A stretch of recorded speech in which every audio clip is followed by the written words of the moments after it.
Hey guys, every couple months I go through a major hyperfixation that just takes over my life. And one thing you need to know about me is that I love gay people on TV. I stand 10 toes down for anything gay. Are you homosexual?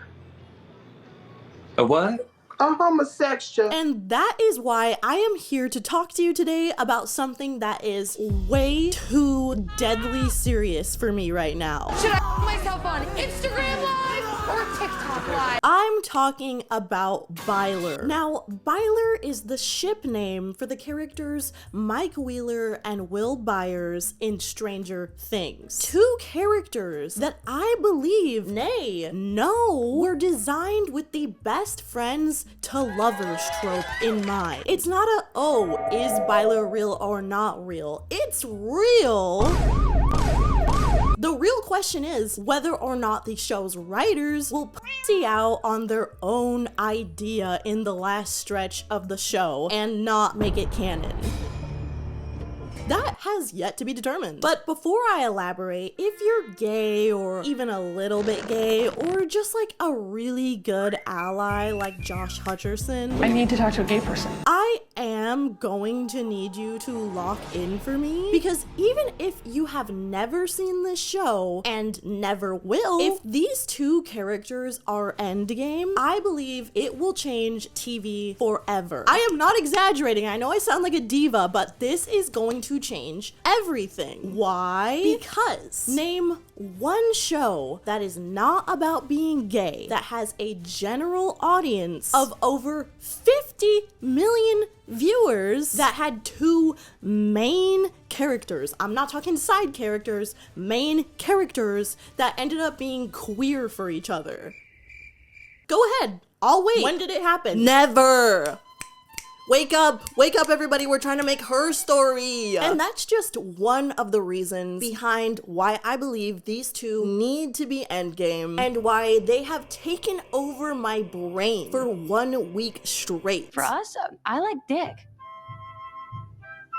I'm literally like Cynthia Erivo right now. I'm like computing. Now, before we proceed, because we are talking about characters from Stranger Things, I think there is in fact an elephant in the room that needs to be addressed. And as most of you probably already know, Noah Schnapp is a Zionist. And I do not stand for that whatsoever. I don't think anybody who watches my channel stands for that. And I have been an active voice and supporter of Palestine. Free Palestine. I quite literally started a charity last year that raised over $1 million for families in Gaza. Okay, I promise you, I am not with this man. And I hope he never gets a role again. It sucks so freaking bad. He ruins everything because Will Byers is literally my favorite character in this show too. Like, oh, you ruined everything. But the great news that I have for you guys is that with TV shows, you can, in fact, find them online in places. If you were to not want to watch this on Netflix, it can be found on places. I'm not telling you what places, okay? That's not allowed. But I'm just making a factual statement that you do not have to watch it on Netflix. Wait, what is this? $1,000 donation to Heal Palestine, an amazing charity that benefits victims of the genocide made out in Noah Schnapp's name? What?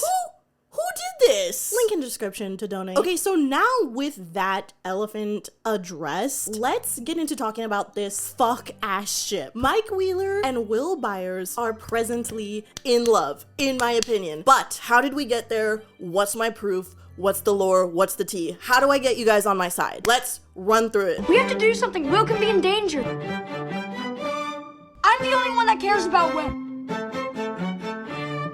Will, come on! Don't stop. Okay, you're the heart.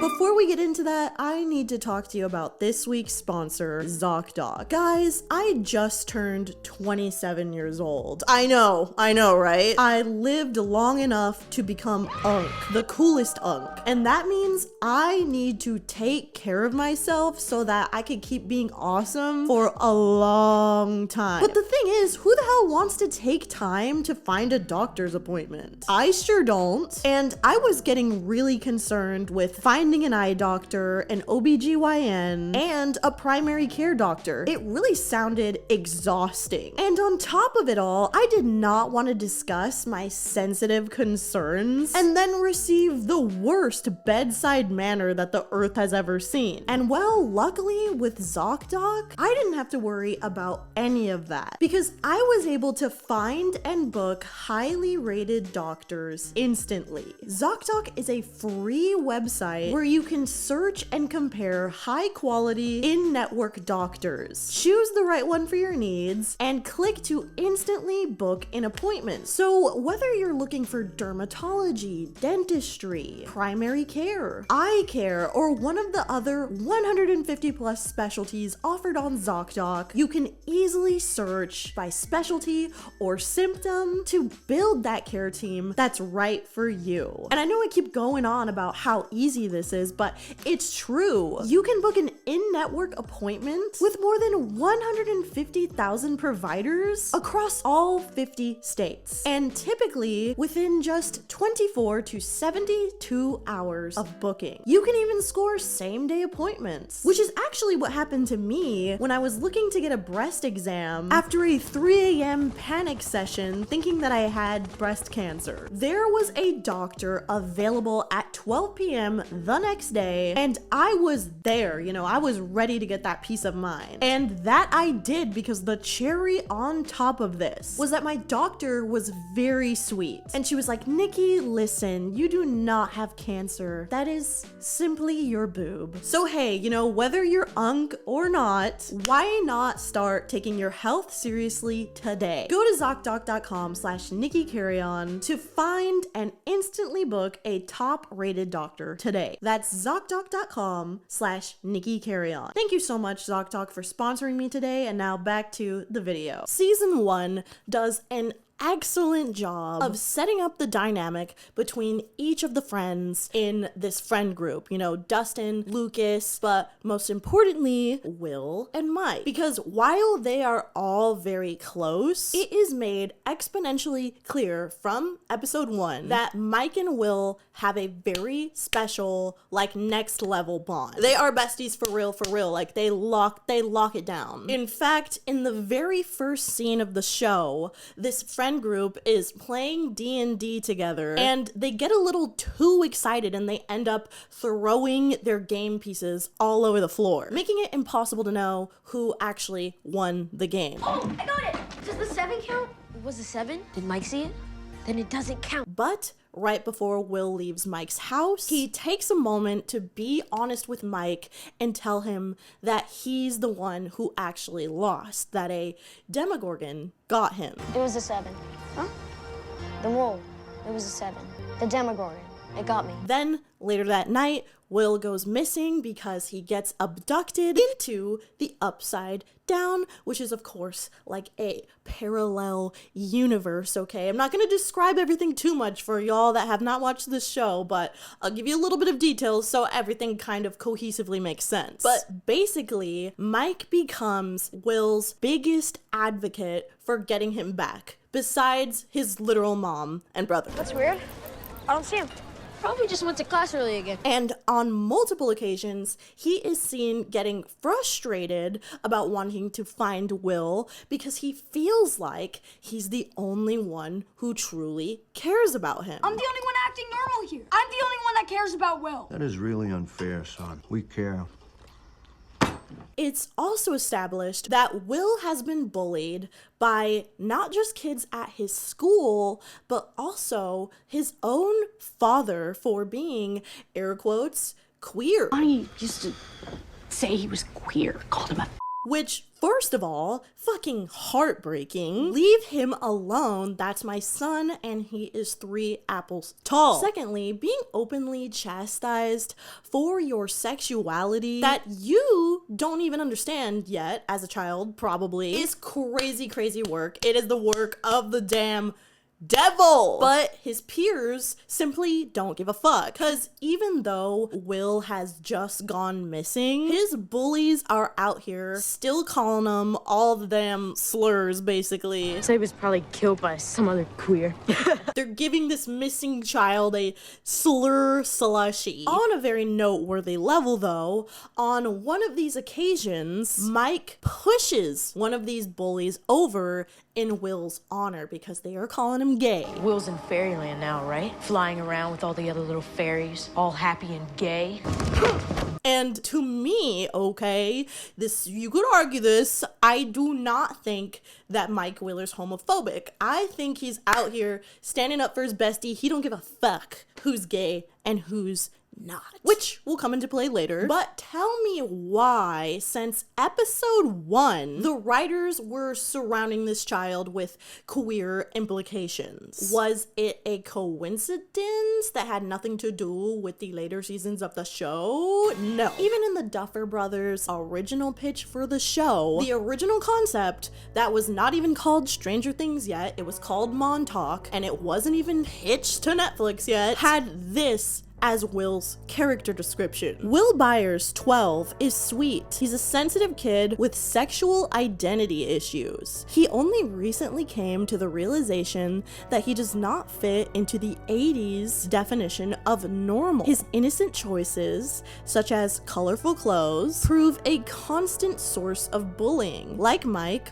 Will escapes through fantasy gaming, where he can be himself uninhibited. He has a close relationship with his mother Joyce, his brother Jonathan, who helps raise him in lieu of his father, who abandoned him 4 years ago. Okay, I think this is really, really, really important because before Will was canonically gay, okay, again, we'll get into it later, there were many, many people who were vehemently against that idea and very much like, no, like Will would never be canonically gay. That would never happen. So that's gonna sound very familiar. Okay, but on the night that Will goes missing, Mike grabs his friends and has them come out into the woods to search for him. And it's here that they find 11, the titular awesome psychic girly of the show. Very iconic, of course. And it's almost immediate that the show establishes that Mike has a crush on 11. You look at her all like, hi, Elle. I love you so much. Would you marry me? And their relationship will go on for seasons to come. And in this season, it starts off all very cute, but will soon be devolving into a hot mess, I dump your ass. to say the least. Hey, 11, you're being ridiculous. What is this?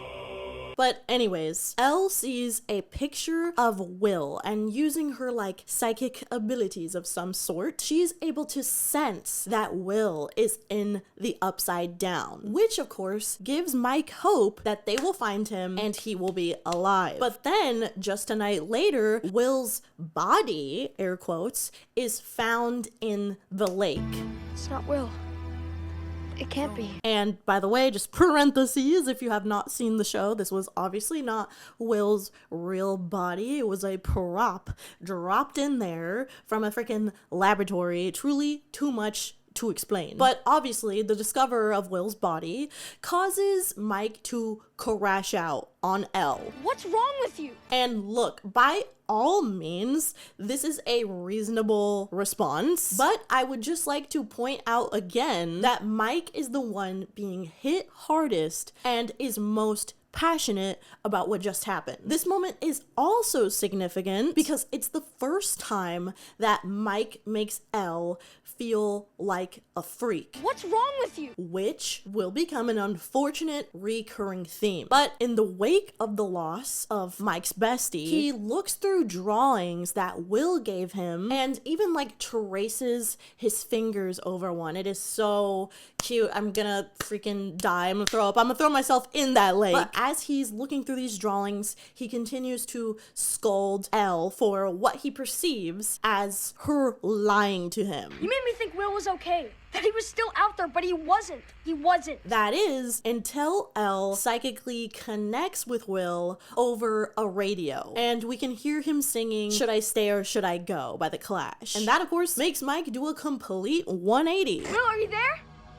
Will! Oh yes, these are besties of the truest degree. But then at the end of the season, they of course are able to rescue Will out of the Upside Down with the help of Elle, who blasts a Demogorgon through a classroom wall and disappears with it. This new disappearance is absolutely devastating to Mike. Ah, where are you? But then we do a hard cut to Will being transferred into a hospital. And whilst their friends, Dustin and Lucas, are sleeping, Mike remains awake, attentively waiting for his chance to talk to Will, and is the first to run in and give him a hug and say hi to him. Guys, he's up. Will's up. Guys, Will's up. Guys, come on. And this ending crescendos into two great mysteries. First of all, where is Elle? Mike is sad that his new GF is gone, which, by the way, before this whole boss battle goes down between Elle and the Demogorgon, the writers have Mike kiss her. And listen, I cannot be the only one thinking, how the hell is this girl who barely understands anything, who doesn't even understand what a recliner is, able to understand the concept of love, romantic love? Because mind you, she had to be explained the definition of friendship in like episode 2. What is friend? Is she serious? I digress. The second mystery of the season is what the hell is going on with Will? Because he goes home, right? And he throws up a slug and temporarily feels that he is transported into the Upside Down. Da da da. This brings us to season 2, the Great BYLER Plantification. Believe it or not, the writers strategically start placing BYLER stuff from here on out. And look, don't shoot the messenger. You don't have to believe me yet. I'm going somewhere with this though. I have receipts. Sorry, I have like PTSD from people getting like borderline angry at me for believing in BYLER and like supporting them being endgame. So I'm just taking like extra precautions. Anyways though, the season begins with Mike and Will going to an arcade with Dustin and Lucas. And while they're there, Will experiences one of his visions where he sees everything in the Upside Down. And Mike is the only person to notice that Will has wandered off and that there's something going on with him. So he goes outside, he checks on him, and Will is like, no, I'm okay, it's fine. I just need some air. I just need some air, okay? I needed some air. Come on. But Mike comes out, he wraps his arm around him and guides him back into the arcade. Pause. Listen. I'm gonna say the thing. If Will was a girl. Hold that in your mind, Palace. You might think, maybe that's a thing that's going on. Now, this continues to be a very Will-centered season. God bless. This boy is my son. Oh my god. He's so adorable. Just hate that Noah Schnapp sucks. Oh my god. But he once again starts being bullied by his peers for being a, air quotes, zombie boy. Because basically everybody thinks that Will was mistaken for a different dead kid in the river. And now it's like, oh, he came back to life. You know, they had a funeral for him and everything. Ooh, he's a zombie. So weird. Shut your bitch ass up. Like, but in the middle of the school day, we see Will getting picked up early by his mom. And Mike senses that there's something wrong with Will as he sees him get into her car. And not only does he stare for a long time, he also pushes back on Lucas when he says, oh, Will just always acts like that. He's always weird when he has to go in. I don't know. It's quiet today. And even though the whole group of friends is there, the camera zones in on Mike's face specifically. And okay, sure, if Will was a girl, this is hardly even the tip of the iceberg, but it's just like, imagine Lucas looking at Dustin and the camera zoning into his face. That hasn't happened in the whole series, and it would be a little bizarre if it did. But anyways, Will goes to a government upside down, paranormally informed doctor to talk about the visions that he's been having. And the doctor is just like, oh, he just has PTSD, which he definitely does have, but that is clearly not all of what is going on here. Meanwhile, Mike is also mourning the loss of 11, and he's frequently checking to see if she's trying to connect with him psychically through that same walkie-talkie that we heard Will speaking from in the first season. And as I was writing this, I actually kind of started to realize that this is just a reverse Will situation. Like season 1, Mike is this upset about Will. Season 2, he's this upset about Elle. Will, are you there? Will! Elle? If you're out there, say something. Not to spread my bisexual propaganda too soon into the video, because we ain't even there yet. But after the hospital, back at home, Will confides in his brother Jonathan about how he's been being bullied. And Jonathan is actually kind of his staple confidant. He is very aware of what is going on with his brother, okay?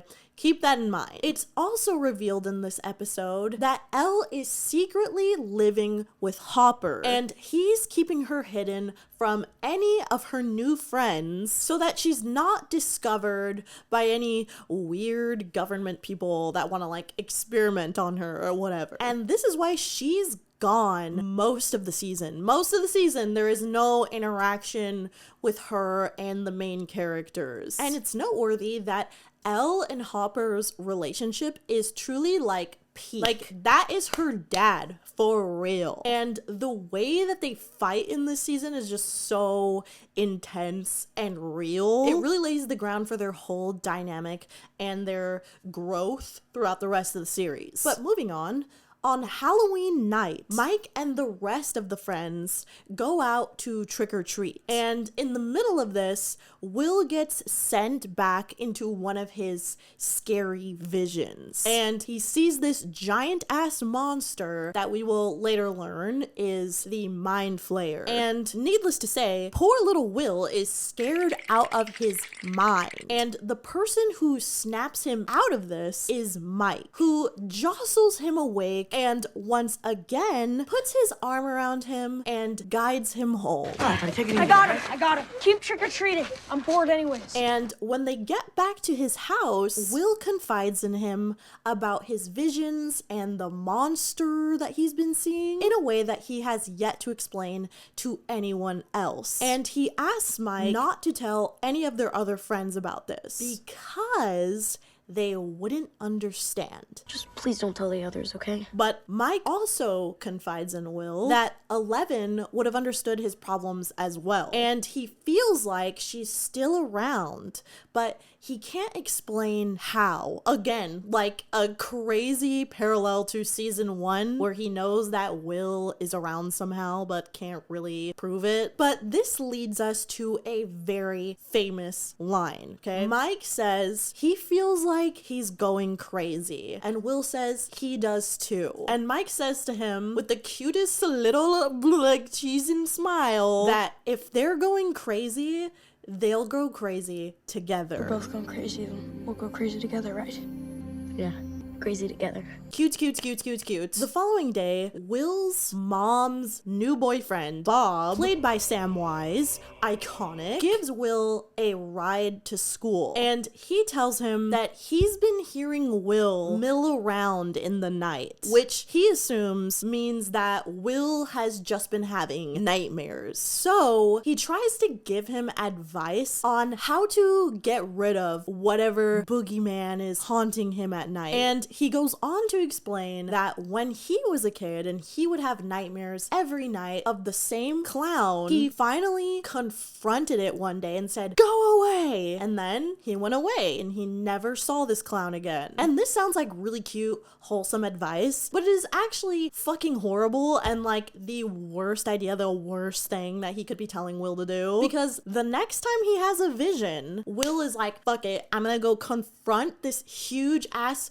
mind flayer, and that results in it possessing him. Which, by the way, for all the people who used to slander Will's character and say he's weak and he's like a baby, whatever, motherfucker was so brave that he gave a scary ass monster in the sky the It treatment. Like the go away bitch, you know, just like they tell Pennywise, okay? I could never. And poor little man is like always getting his autonomy violated. So fuck everybody who said that. Seriously, I take it so personal. Because all the ordeals that he goes throughout this series are such an interesting representation and, dare I say, metaphor for abuse, but y'all aren't even ready for that conversation. I felt it everywhere.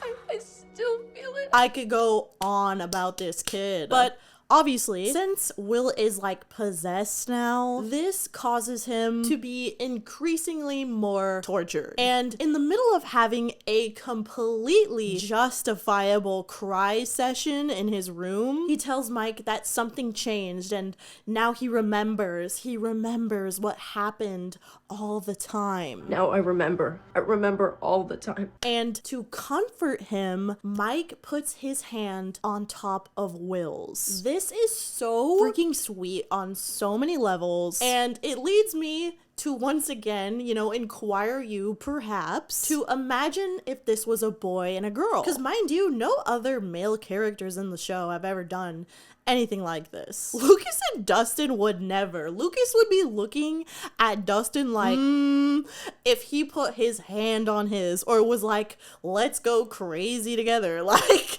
it would be fucking insane. There's no question about it. Their friendship is very much so special. Anyways, Will goes to sleep, and when he wakes up, we see that Mike is sleeping on the floor next to him, and he immediately asks him what's wrong. Basically, this turns into a whole thing where the government officials / scientists start burning different bits of like the upside down to like test his connection to it. And when they do that, it makes Will feel like he is being burned alive. Then, a few episodes later, Will has to have a full-blown exorcism because this mind flayer keeps spying through his eyes so that it could send demogorgons after the whole group and like try to kill them. And he is like full-blown possessed as if this were a demon. He's like, let go!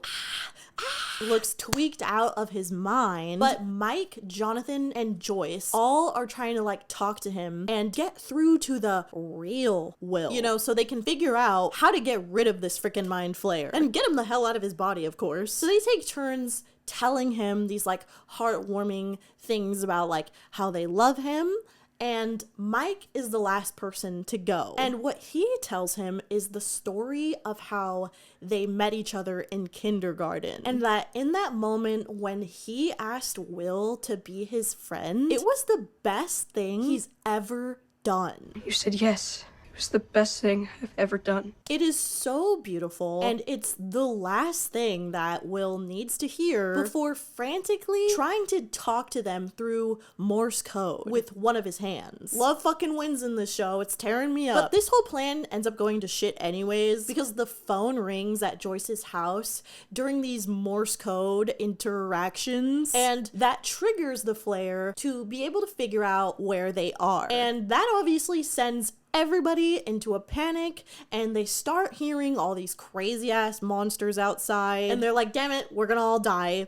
But suddenly a Demogorgon gets thrown through the window, and the front door unlocks itself, revealing 11. And this is when her and Mike finally reunite, and it's really, really cute. It is absolute tea, which, by the way, people seem to think that if you believe it makes more sense for Will and Mike to end up together by the end of the show, you know, multiple seasons later, obviously, a lot happens. They think that you're trying to say that Mike never had feelings for Elle, which I really don't think is true at all. That much is evident from the earlier seasons. But perhaps this was just puppy love, or perhaps Mike is bi, which, you know, is a thing that exists and can happen.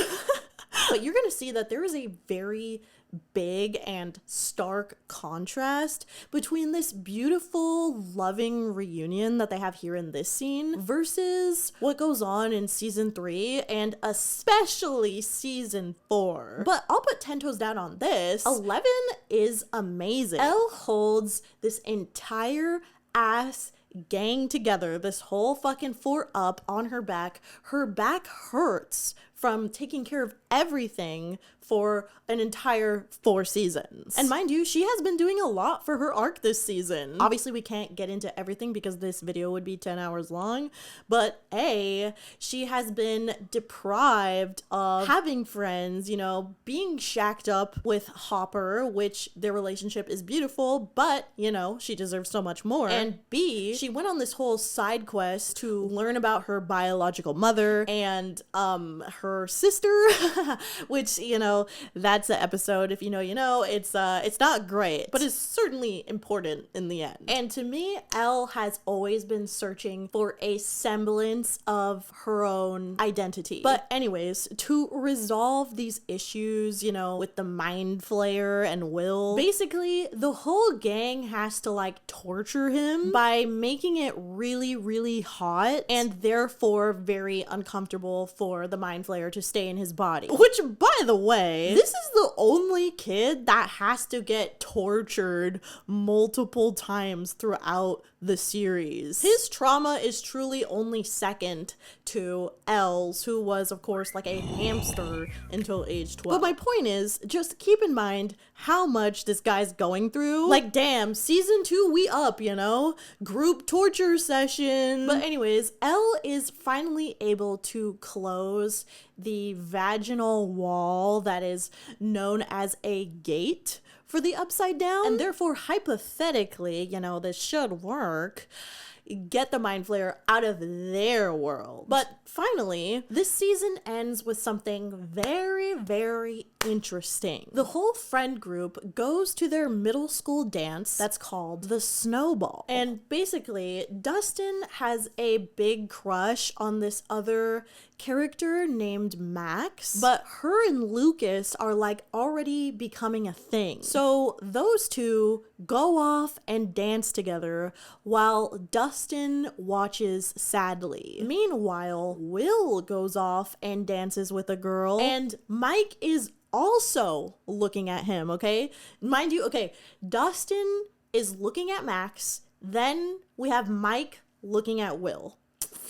What could it mean? Could it perhaps be that Mike would like to dance with Will? Or is this just a coincidence and we're reading into it too much and, you know, he's not even looking at him? The answer is no. We are not thinking about it too hard, because in the season 2 script, which you can find online, by the way, okay, Receipts Nation, and this scene goes on like this, okay? Will with the cute girl dancing awkwardly, but his eyes aren't on the cute girl, they're on Mike, who is dancing with 11. But wait a minute, okay? In this scene, Will isn't staring at Mike and 11 dancing. They switched it to Mike watching Will. Really makes you think. Did they do this because Mike is never ever gonna like Will back? I don't know. I mean, our brains are smart. We can think about it. But you know what? Let's just keep going, shall we? Let's talk about season 3. And I'm gonna just call this fighting in the damn rain, okay? Like, stuff pops off in this season.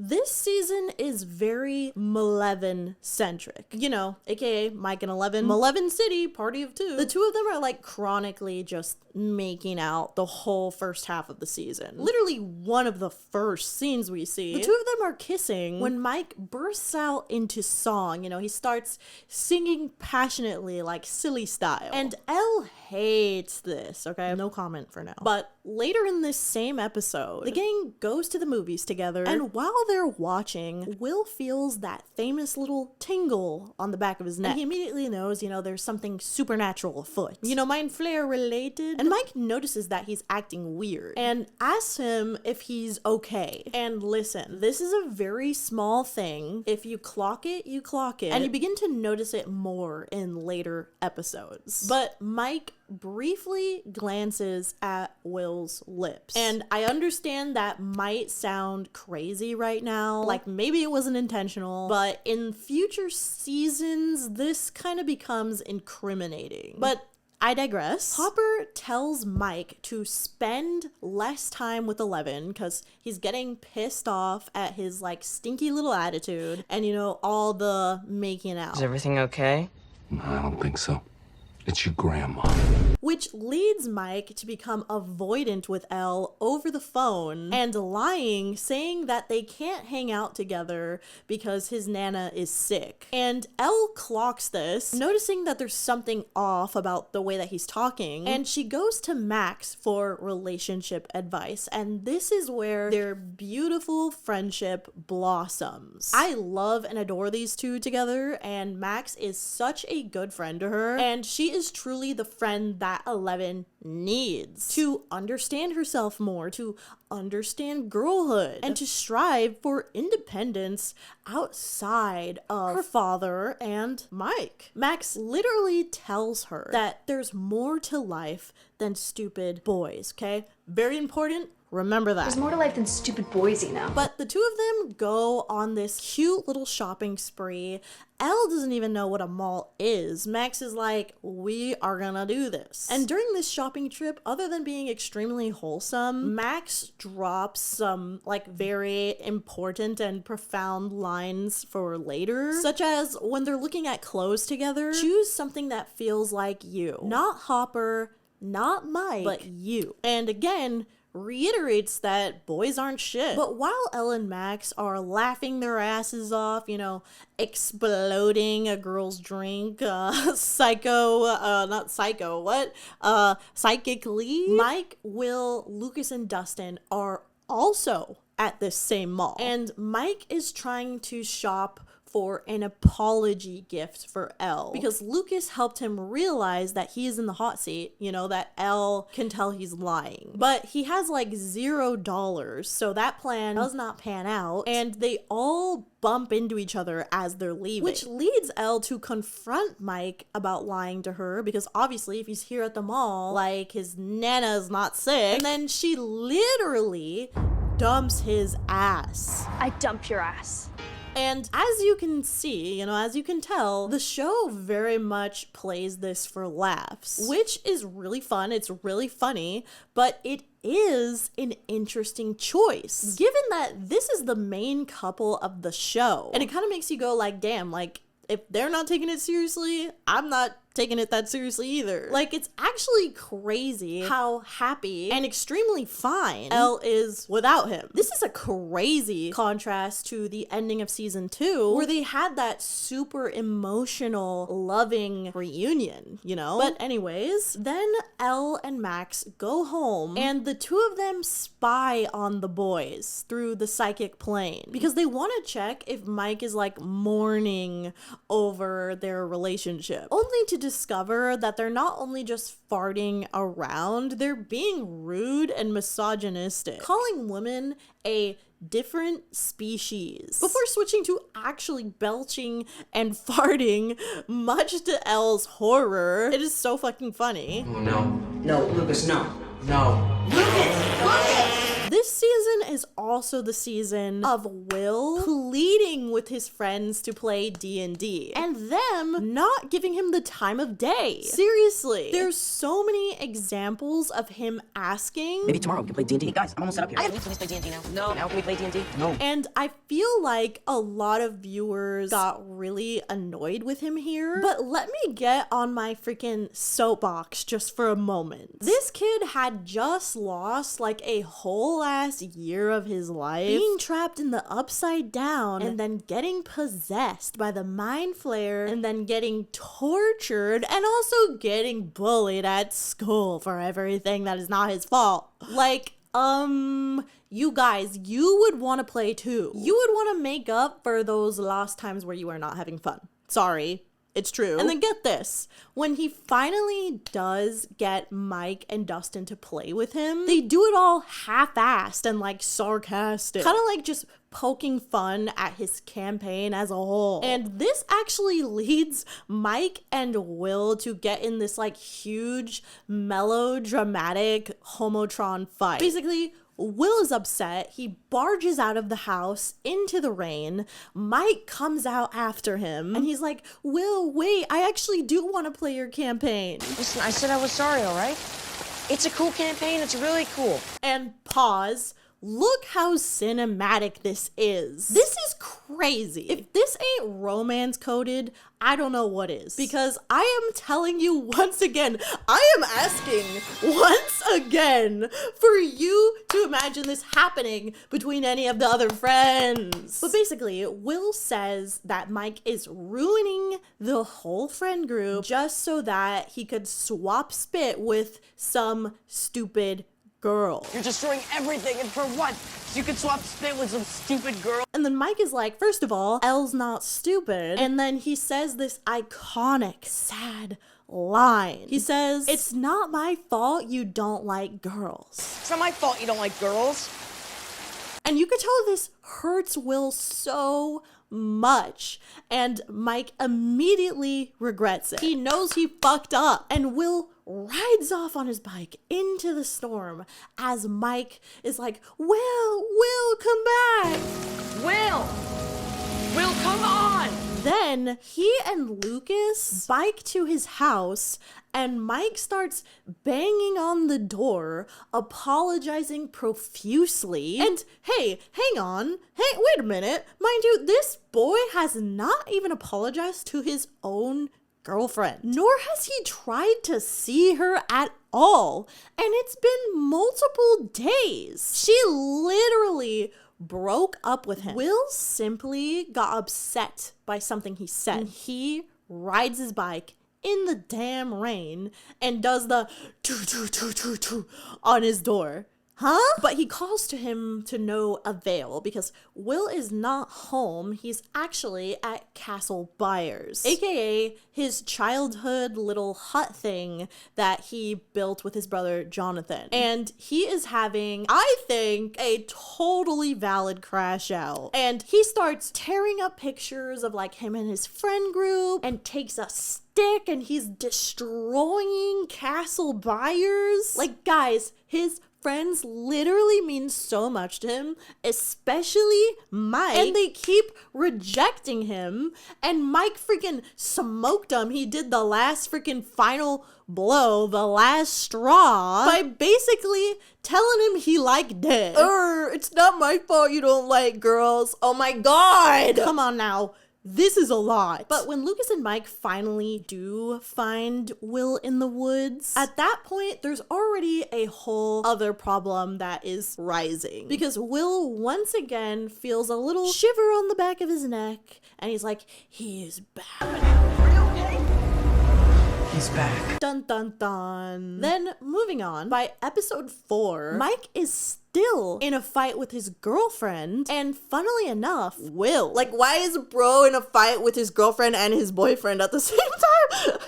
But okay. So Mike finally coughs up the truth to Elle, and he tells her that the only reason why he's been distant is because Hopper basically like foisted it on to him. But Elle is like, oh, well, maybe my dad's right. Maybe I shouldn't be spending time with you considering I'm a different species. Damn, truth nuke. She's so fucking real for that. And also, this is like genuinely frying me because I think Mike is like such a terrible boyfriend to her, and like it only gets worse. Like this is kind of annoying, but oh man, season 4, oh my god, fucking put him in jail, dude, for treating my girl Elle like this. But anyways, there's this thing that happens, okay, and it's too much to explain in a video that is just about BYLER, but I'll try to give you the spark notes. Basically, the gang has to lock Max's brother Billy into a sauna and roast him because they believe that he might be being used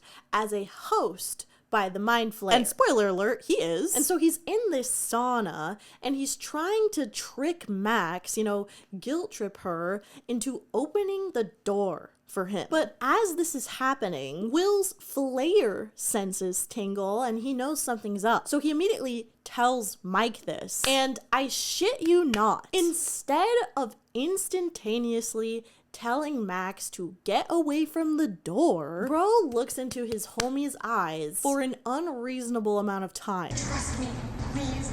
Max, get away from the door. And listen, I know that's quite anecdotal evidence, but once again, I just haven't seen the other characters do this. Like, he doesn't even look at Max when he says it. Max, get away from the door. So the question, I guess, is him looking at him like that deep? Maybe not. But I will say this, according to Sam Levy, the director of this episode and the director of many a Stranger Things episodes, has not only said that there is rarely a mistake in Stranger Things, but he has in the past outwardly supported BYLER and even tweeted out the blue and yellow colors and liked tweets supporting them. So for a guy that likes BYLER that is directing this episode and put in this homoerotic freaking fight earlier, then he's looking at him, I don't know if that's a mistake. Maybe he's right about there really being a mistake. I can tell you're not convinced yet. Well, we'll see. But basically, Eleven has to exert all of her psychic powers and throw a possessed Billy through a freaking wall after he tries to strangle her. And in the next episode, we see the immediate aftermath and that Max is in the bathroom with her, helping her clean up her face, asking her if she's okay, aka not Mike. Like, dog, do you want to make up with her or not? Why is he like, oh my god, I hurt Will's feelings, but then his own girlfriend gets strangled by a possessed man and he don't even give a fuck. Oh my god, he sucks. All right. But at the end of this episode, Mike and Elle finally make up after Elle extends an olive branch to him by helping him get candy out of a vending machine. And Mike is, of course, like completely oblivious to how she is trying to make an effort to talk to him. And it takes freaking Lucas to tell him to get him over there. So the two of them, they sit down together and he offers her candy and tells her that he likes her new look, which is really cute. But I'm also like, okay. I'm really not trying to show my bias while I talk about Elle and Will's relationships because I want you to kind of decide for yourself. But in my opinion, this is kind of like the opposite of peak. Because in contrast, Will and Mike's relationship that they have with each other, their friendship, whatever, it's like so much more serious. And look, I'm reaching. Know that I'm reaching. I almost feel like the candy kind of is like representative of how like immature the relationship is. Which is fair. They're kids, but just keep that in mind for the future. Whatever though, okay? Fortunately, we get some improvement from Mike in the boyfriend department in the following episode because he gets super frustrated that Elle is conducting all these like psychically draining operations that put her in immediate danger. And he's in the middle of ranting about this when he accidentally admits that he loves her. Because I love her and I can't lose her again. And like, okay, Mike, let's go. Let's do this. We love her. I want what is best for my girl Elle. But does he stand 10 toes down on that? Spoiler alert, spoiler alert. I don't know. But moving on to the next episode, Mike seemingly attempts to tell Elle that he loves her and says that he's sorry that he was actually jealous of her and Max's friendship. Also interesting. But he says it's because he's never felt this way about anyone before and that, quote, they do say it makes you go crazy. Yeah, they do say it makes you crazy. And Elle, of course, asks him, what do you mean by that? What does that mean? But he literally can't say it. He can't say the L word. He can't even say lesbians. He says, oh, it's what old people say to each other sometimes. Ah? Old people say to each other sometimes. Old people? Again, I don't know. Immature, whatever. But by the last episode of this season, due to a number of factors, including the air quotes death of Elle's now adoptive father, Hopper, Will's mom, Joyce, decides that she's moving to California and not only taking Will, but Elle with her. And in the process of moving out, Will gathers up his Dungeons and Dragons books and he puts them in a donation box in front of Mike. And Mike is like, whoa, hold up, wrong box. But Will tells him that he'll just use Mike's when he comes back. And this is so freaking sweet. Mike says, what if you want to join another party? And Will says, not possible. Before the two of them share and hold a silent smile with one another. Not possible.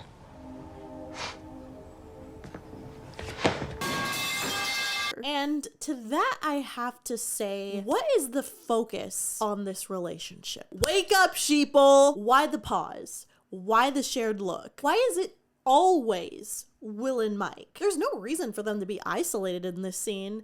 This could have easily been a mutual apology from him and Lucas. And genuinely from my soul, from my heart, that's 2 sizes too small this Christmas. Y'all could not tell me that if Will was a girl, you wouldn't think, maybe they could be more than friends. Maybe they would even be cute together. They were literally already setting up right here the, air quotes, friend that's been there all along trope. Like, have y'all not watched Lizzie McGuire? Will is fucking Gordo. That's Gordo. And guess who she ends up with in the end?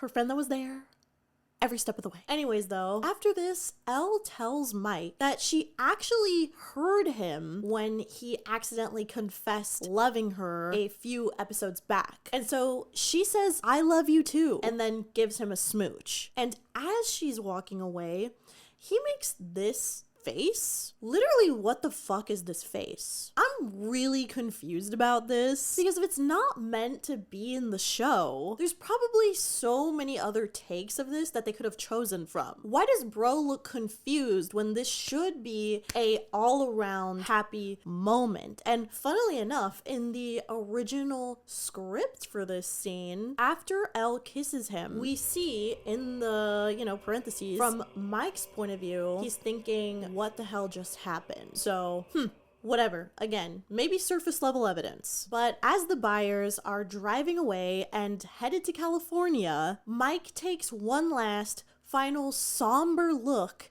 at Will's house. Then we directly switch to Will's perspective as he is crying in the car. I'm kind of thinking even something as simple as that is an interesting choice, because why not just switch from Mike looking at the car upset to 11 crying, or 11 looking out the window looking at him? Why is Mike looking at Will's house and then we're seeing Will crying? Like, this feels very connected. This is related, because why else is it in the show? It's a TV show. Things are supposed to be done intentionally. But anyways, we then switch back to Mike going to his mom, giving her a hug and, cry. I feel like we're all just like too hetero-pilled to view that as a potential romance. But we're gonna move on to season 4 now, and I feel like if season 4 can't convince you that something is going on, like, I don't even know how to help you. So this this season opens up with a voiceover from Elle, who's like narrating a letter that she has sent out to Mike in Hawkins. And we zoom in on this box that she has in her room that's pretty much like a little shrine to him. She has all his pictures, hearts and everything, picture on the wall. Remember this is important. But Elle's filling him in on everything that's going on, right? And she says that Will has been painting a lot, but he won't show her what it is. And she thinks it's for a girl he likes because he's been acting weird. Then as she and Will are entering school, you immediately learn that Elle has been having a really hard time out here in California because her classmates like bully the shit out of her. And it is sad. Leave my girl alone. But they're mean to her, like so much so that when she does a presentation in front of her class about who her hero is, the kids totally blow up on her and mock her because she's chosen her deceased dad. And get this, in the middle of Elle's presentation, this girl beside Will tries to play like flirty little footsie with him underneath his desk. And he is like visibly panicked and like uncomfortable by this. Gay detected. But this specific bully, this dumb broad named Angela, who just loves to be Elle's biggest hater, interrupts her in the middle of what she's saying, and she goes, sorry, I'm stupid, like, what is going on with this presentation? Isn't this supposed to be about famous people? Literally, what I want to say about this girl, I can't say because it goes against YouTube's guidelines. Thank you very much. But just know that there is something quite sinister happening in my brain. But Elle, of course, you know, she's humiliated by this whole ordeal. You know, she got made fun of for having a dead dad. Like, what the fuck? And she walks out of the classroom all upset. Meanwhile, Will's trying to like comfort her, be like, it wasn't that bad, girl. Yes, it was.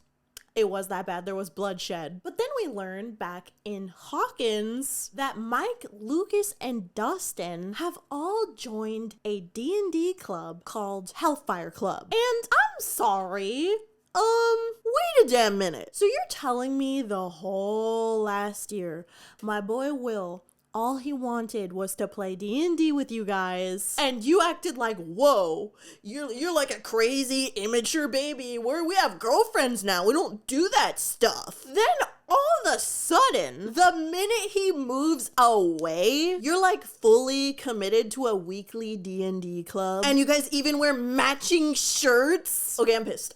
I can't even think about this too much. Like, it's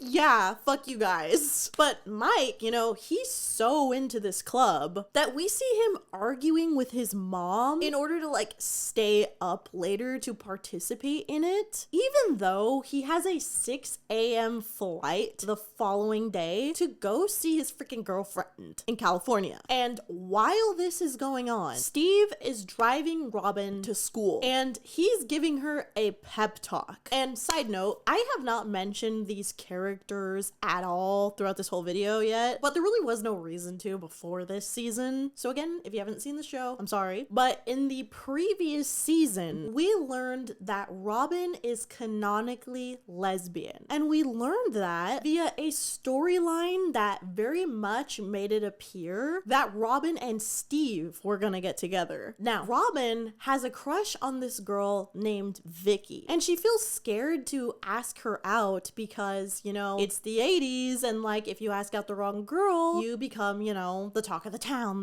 pariah. So yeah, Vicky, keep Vicky in mind. We then move on to a scene where Robin is playing her, you know, instrument in band right next to Vicky, and they kind of have a little look, they kind of have a little banter. We're like, we don't know, maybe she is gay. Meanwhile, Lucas is playing in a basketball game and they actually win, so they're moving on to a tournament, and that tournament is tonight, which interferes with their D&D plans. And this is the face that Mike makes when he finds out that Lucas is not going to be able to come to Hellfire Club. Girl, you're being so will-coded right now. Be fucking real. Oh, guys, can we play D&D?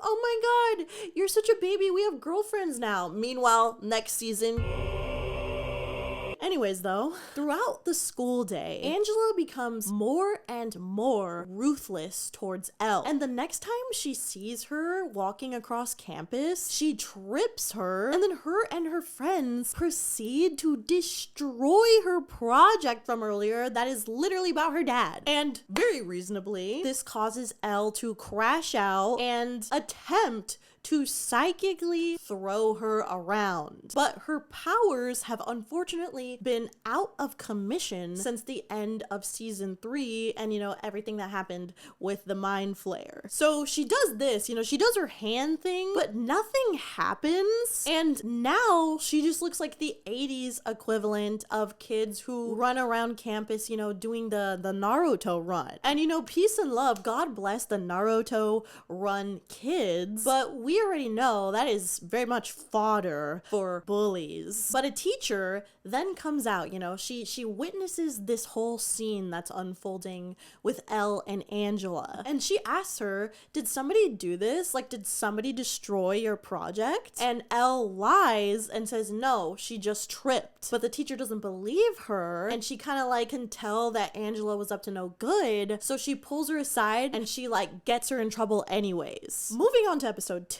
This episode is called Vecna's Curse, and it is absolutely insane. Genuinely, you know not to bring this episode up to me unless you want to yap off a yap fest. It begins with Will and Elle waiting at the airport for Mike to show up. And when he does show, he's wearing this ridiculous fucking outfit. Like, seriously, he might as well have like a white smudge of sunscreen on his nose. This is such an amazing example of like somebody who has never been to California before's like perception of like what should be worn. But speaking of the outfits, notice Mike's yellow shirt and Will's blue shirt. And on top of that, guess whose shirt that is underneath Elle's dress? It's Will's. The costume designer actually called this Elle's Will outfit. So there's some interesting costuming happening here. Dare I say, hinting at a love triangle. Big love triangle, the best love triangle. Anyways though, Elle and Mike run up to each other and they kiss. And Mike gives her flowers, where on the tag you can read that it explicitly says from Mike. Okay, very good detail to note. But then this gets really bizarre because he tries to ignore Will and then gives him this very strange, like half-assed, like dude bro hug. Like, legitimately, what the fuck is this? This is a boy that in the past had no problem putting his arm around Will, putting his hand on Will's, looking at him, giving him a legitimate hug, of course. And so my immediate reaction is like, why is he acting this way? But this is just the tip of the freaking iceberg, because Will is actually holding the painting, you know, rolled up that he's been working on and Elle mentioned earlier. You know, the one she said she thought he was making for a girl he likes. But Mike is like, what is that? And Will's like, oh, it's just a painting I've been working on. And Mike proceeds to have the weirdest reaction to that information possible. It's nothing. It's just this painting I've been working on. Cool. That's a Oh, Mike Wheeler. I know what you are. I know what you are.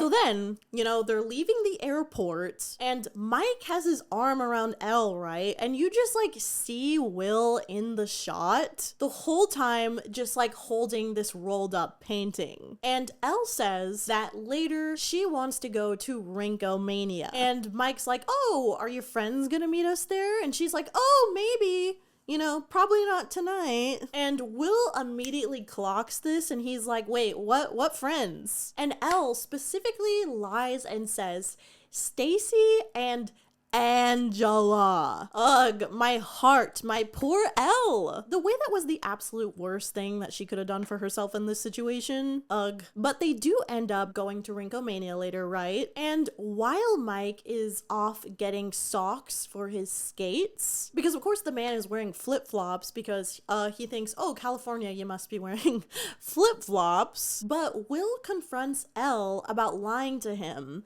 and, you know, saying, oh, everything is fine here, and like making up that she has all these friends. And poor Elle, dude, she doesn't even say anything. You could tell that she's just embarrassed. Ugh, my heart bleeds. But anyways, Mike comes back and, you know, he slides in between them. He scooches between them. And like, just look at this. Why did he slide over there and man spread so that his knee was touching Will's knee and then leave it there? And like, look, I get it. Like, maybe isolated, this could mean nothing. But in conjunction with literally everything that has happened and everything that we know, this is weird. This is a little, you know, fruity. Cause like, listen, I don't be touching legs with my friends like that. I don't touch a leg to a leg unless I am trying to riz somebody up. Just facts. That's kind of an intimate thing. And we'll circle back around to this. Because, spoiler alert, this is not the only time. And I just want to bring up, too, before we get into, like, more scenes and, like, more of them, like, kind of having this, like, ooh, like, they're kind of touching all the time. We need to talk about the fact that blocking in shows and film is a thing, okay? They tell the actors where to stand, where to sit, how to sit. Mike manspreading onto his best friend and not his girlfriend. Yeah, it's like, it's a blocking choice. But, you know, they all get in the rink, okay? And Mike and Elle are skating in front of Will as Will, like, watches them, you know, like, yearning, like, very sad. And, like, oh, I feel for him so much. Because I remember one time I was in love with my closest friend. And anytime her fuck-ass boyfriend would come around, like, I would dead ass be like that, like, my bowl cut started like showing through it all. Like I was exposed. And I actually feel like maybe like 80% of queer people might be able to relate to this. It truly is a phenomenon. But anyways, shit is for real about to hit the fan. Because Angela and her friends show up, you know, unbeknownst to Elle. And she comes in like straight up watching Elle in that rink with Mike and just kind of like ready to like rip her head off because she's pissed that earlier, you know, Elle got her in trouble. Air quotes, air quotes, air quotes. She got herself in trouble. And this bitch waits until they're all sitting down, all enjoying milkshakes to bring her AI slop looking ass over there to forcibly pull Elle out of the booth and into the rink again. And Mike doesn't clock her discomfort at all. He just watches this happen like, yeah, sure, yeah. Duh. In fact, you see Will stand up and be visibly concerned about this. And in the background, you can see Mike just sipping on his milkshake. Like, oh my God, Michael! But this causes Will to pull him aside and be like, listen, we have to do something because Elle has been lying to you. And these are not her friends. And Mike, for some reason, gets really defensive about this. Lying to you, Mike. Bullshit. It's pretty bizarre. It's like aggressive for him to be like this towards Will. And between the minutia of this conversation, we see Mike seemingly glance at Will's lips. And again, you know, that could be unintentional, but it is not the only time that happens in this season. But if we are to assume, you know, him looking at his lips was intentional, it means that this man's girlfriend is like getting bullied and he's just over here getting distracted by his homeboy's lips. Like, oh my God, Mike, you suck, you suck, you suck, you suck, you suck so bad this season. But hey, I can't lie. Simultaneously, I am squealing because I am invested in messy gays, messy queers. But Elle's bullies work harder than the damn devil because they go up to the DJ and have him say, here's a song dedicated to Jane the Snitch. And they literally put a spotlight on Elle and start skating circles around her, mocking her for that psychic damage that she tried to inflict earlier at school. And I'm not gonna lie, both these twinks, Will and Mike, flop. They flop Tina on her. Like, they take forever to do anything. Like, they're over here looking at each other And I'm just like, oh my God, hurry up. But finally, Mike makes this stupid ass face and makes moves to get the DJ to turn the song off. Meanwhile, Elle is literally crying surrounded by these NPCs. And before you know it, the song is over and one of them dumps a chocolate milkshake all over her dress. And then, oh my... Wow. Oh my God. Okay, so Angela has the audacity to come over to Elle and be condescending about everything that just happened. Watch your back. Watch your freaking back. But Elle, you know, this whole thing has been humiliating. She skates off of the rink, like profusely crying, and disappears. And so Mike and Will go looking for her, but accidentally, you know, instead of finding her, they get into a big homosexual fight. Like, Mike lashes out at Will and accuses him of ruining the whole day by rolling his eyes, being annoying, moping, and being quiet. Like, what? Like, oh, I don't know. Maybe the people who bullied Elle, flew around in circles around her and threw a milkshake on her are the ones that ruined the day. Just an idea, just a thought. And mind you, they are fighting about this with the lighting being yellow on one side and blue on the other. Pause. Okay, I'm so sorry. For anybody who is watching this video and doesn't know about all of this terminally online tea and lore, I forgot to explain that Mike and Will, the colors that are heavily associated with them are blue and yellow. Like, their costuming is chronically blue and yellow, like anywhere you look. And this is like called color theory. I wouldn't necessarily even call it a theory when it is just fact that the two of them almost always wear blue and yellow in their scenes together. I think it's a very evident thing. Sorry, but moving on. And Will says that he's been a miserable third wheel all day, so he's sorry that he wasn't like happy smiling. And Mike just completely blows this off and starts walking away. And now, pause and enter the most destined to be lovers dialogue of all time. Will says, "What about us? You're mad at me for not talking to you, but you made it super clear that you don't care about anything I have to say." T, because that is exactly what he's doing. What do you mean you're ignoring him, giving a crappy dude bro hug? Like, what is all this? But Mike's like, that's not true. So Will says, "You've only called me a few times and it's been an entire year. Meanwhile, Elle has a whole book of letters." And Mike says, "That's because she's my girlfriend." And Will says, "And us?" And he says, "We're friends. We're friends." Twice. Okay. So usually friends don't need to establish or say out loud that they're friends. Like, relax. Nobody accused you of being Will's boyfriend. And it is weird that you were not talking to your closest friend for a whole year. Like, he's not asking for very much. You've basically been ignoring him. So that's why he's confused and sad. And then come to find out that this behavior like extends into real life when he sees him in person. So Will goes on to say, "But we used to be best friends." T again, absolute T. And then Mike turns back like an absolute jerk, literally so mean, and says, "Maybe you should have reached out more. How is it my fault? How am I the bad guy?" Michael, what? There's genuinely so much that could be said about this scene, from the color scheme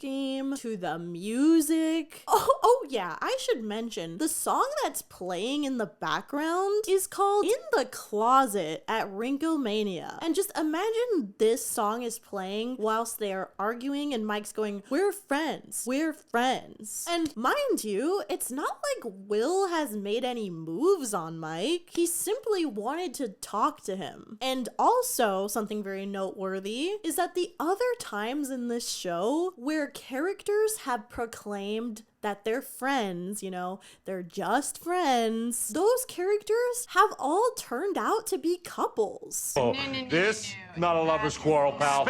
No, I mean, we're just friends. Friends. It's actually a very common trope. So, I don't know, it's just very interesting. But meanwhile, Elle has been crying her sweet little eyes out in a closet, and she sees Angela still laughing with her friends, which, by the way, seriously, how are you still laughing about this? I kind of feel like these kids just like really needed TikTok or something, because you gotta be super, super bored to be this evil. Rest in peace, Angela. You would have loved TikTok lives. But anyways, Elle, being a way better person than me, goes up to her and just simply demands an apology. But Angela decides that she's going to continue doubling down on being a demon spawn. This leads to Elle finally having enough, and she walks right up to Angela and hits her right in the head with a roller skate. You go, honey. I genuinely would have supported Elle if she blew her head up, so that's what's about to make Mike's reaction to all this completely uncalled for. Not only does he just keep asking Elle, what did you do? What did you do? Which, mind you, gives Elle war flashbacks to her papa saying the same thing to her. He also then just stares at her, making her feel even more alienated. Then,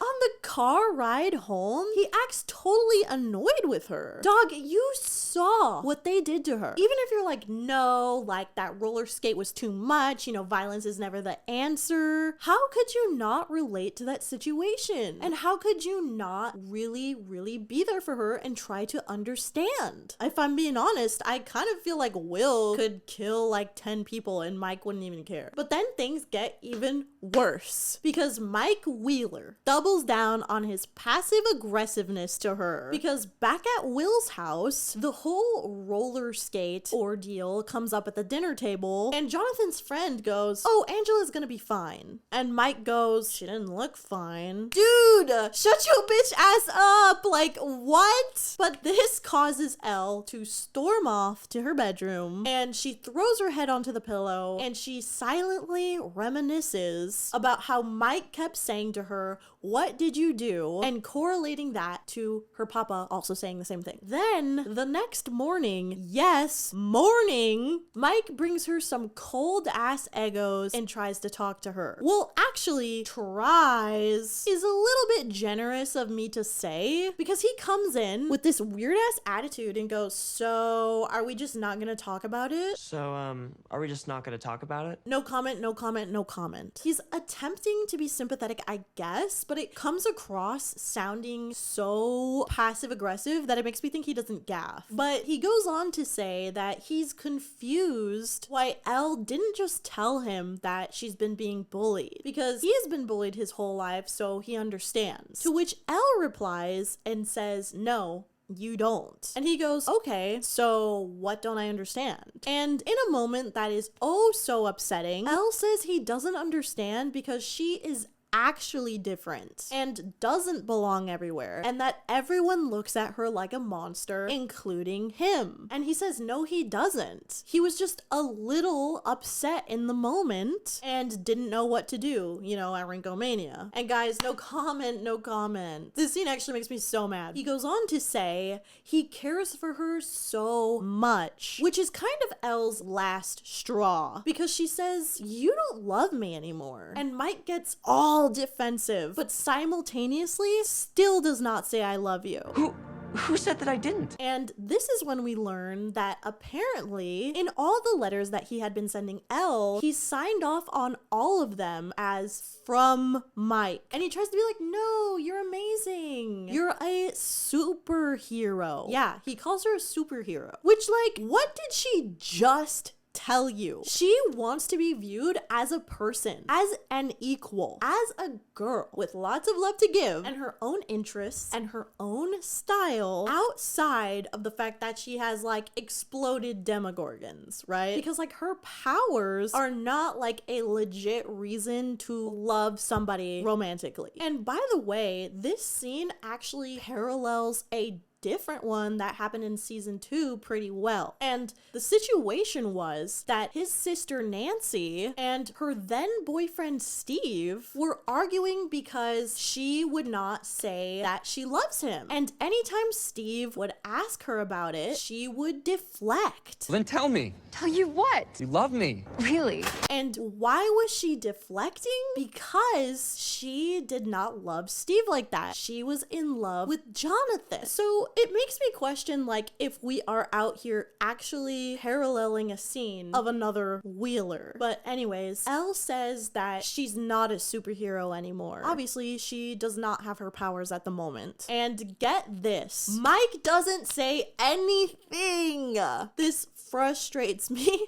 This frustrates me so much. But hey, this just gets worse because next thing you know, the cops show up at the door and handcuff her so that they could take her to juvie for the roller skate incident. Like, damn, homegirl cannot catch a break right now. But basically, after this, and listen, okay, sorry, the lore that I'm about to explain might be a little bit wrong, but I'm just trying my best to simplify it. In the juvie van, Elle ends up getting taken by a government scientist, okay? A good one, or a morally gray one, I would maybe say. And he wants to help her get her powers back so that she could save the world, pretty much. And so she goes on like a whole separate quest to do that. And so government officials come to Will's house to tell them that separate factions of the government are working against them and they want to capture Elle and also, you know, simultaneously kill all of them. So they're leaving 2 secret agents there to essentially babysit Mike, Will, and Jonathan. And one of these officials passes along a note to Mike that Elle wrote for him. And the note reads, "Dear Mike, I have gone to become a superhero again. From Elle." Man, that is just depressing. Free Elle from this twink, dude. Free her. But later on, in Will's bedroom, Will is ranting to Mike about everything that is happening. And Mike keeps looking down at the note that Elle wrote him. So Will says, hey, if you keep looking at that, it's not gonna change anything. And what does this prompt Mike to do? Literally no amount of money could have made me guess what he does next. He throws Elle's note away into the trash. Like, tosses it in there, Kobe style. The camera makes sure that you see, yes, that is the trash can. And like, you're telling me that this boy has a note from his girlfriend who could literally die. This could be the last note that he ever receives from her. She is, after all, in imminent danger. He doesn't know what's gonna happen to her or what's gonna happen at all. Yet he throws it away. Why? Because Will told him, oh, don't think about it. Huh? Like, oh, okay. I mean, I was worried about my girlfriend, but my boyfriend told me not to worry about her. But this just keeps getting more interesting though, because Will sits down on the bed with him and they're like really close. Not a big deal though, right? It's not like Mike is spreading his legs open so wide again that his knee is touching Will's again. Oh my god. Yeah, so their friendship is totally like everybody else's.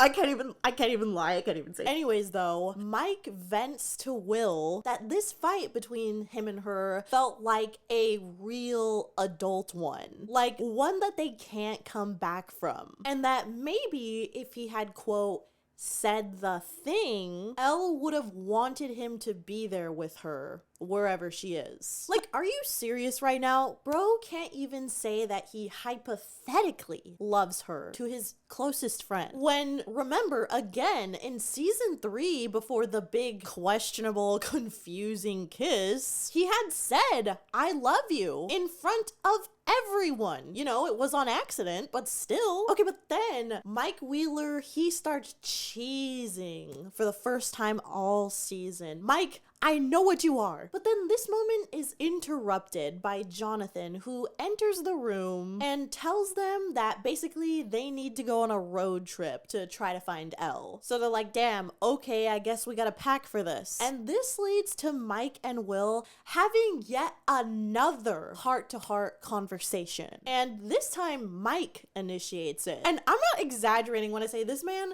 comes into Will's room and starts like smacking his lips and shit.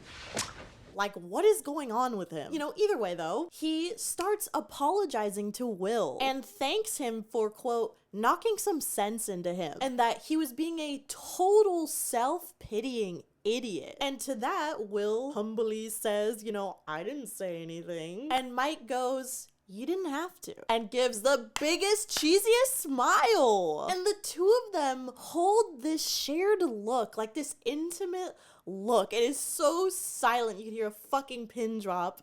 It's crazy. And then Mike starts like awkwardly and nervously like rubbing his legs, and Will starts apologizing for the other day and saying, you know, he's sorry for moping and like he totally deserved Mike getting crashed out on him. But Mike's like, no, you didn't do anything wrong at all. And he goes on to say that back home in Hawkins for the last year, things have been weird, and having Max, Lucas, and Dustin is great, but they're not Will. And then I shit you not, he says he was worried so much about Elle that it made him feel like he lost Will. Huh? Why are your best friend and your girlfriend on the same plane, on the same hemisphere in your mind? Like, why would you have to aggressively ignore one to be with the other? It doesn't make sense. Will tried to reach out to him. He didn't answer. So the only thing that's making Mike lose Will, you know, air quotes, is his inability to differentiate his relationship with Will and Elle at the same time. Does this make sense? Am I making sense? You can let me know in the comments. Is my analysis sounding correct? But anyways, Mike goes on to say that to figure everything out, that they need to be on the same team, that they need to be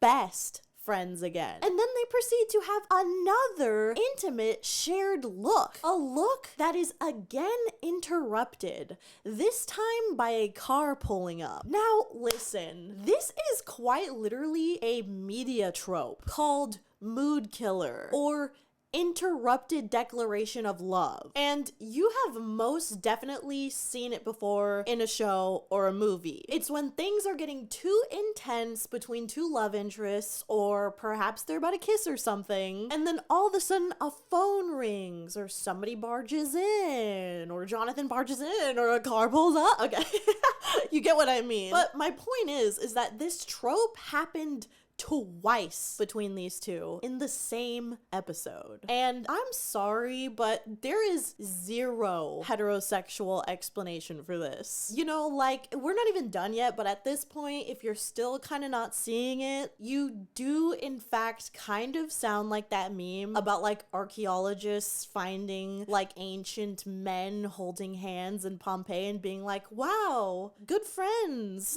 And I'm so sorry for bringing this up again, but I really do think it is kind of important to drill it into our heads to stop thinking about everything in such a heterosexual view, you know? Like, again, if this was a boy and a girl, like, undeniable. The only reason why we're questioning it at all, and there's a debate about it at all, that there's even a love triangle here that exists, it's just because it's two guys. I personally think there needs to be an equal assumption that there is some homosexual activity going on as there is heterosexual activity. But moving on to episode 5. Mike, Will, Jonathan, and his friend Argyle all have to bury the body of one of their government babysitters out in the desert because somebody on their opposing side, you know, shot him. Then, in the middle of burying this freaking body, these two have a crazy shared look. I'm talking about Mike looking at Will 3 times, a triple take, as this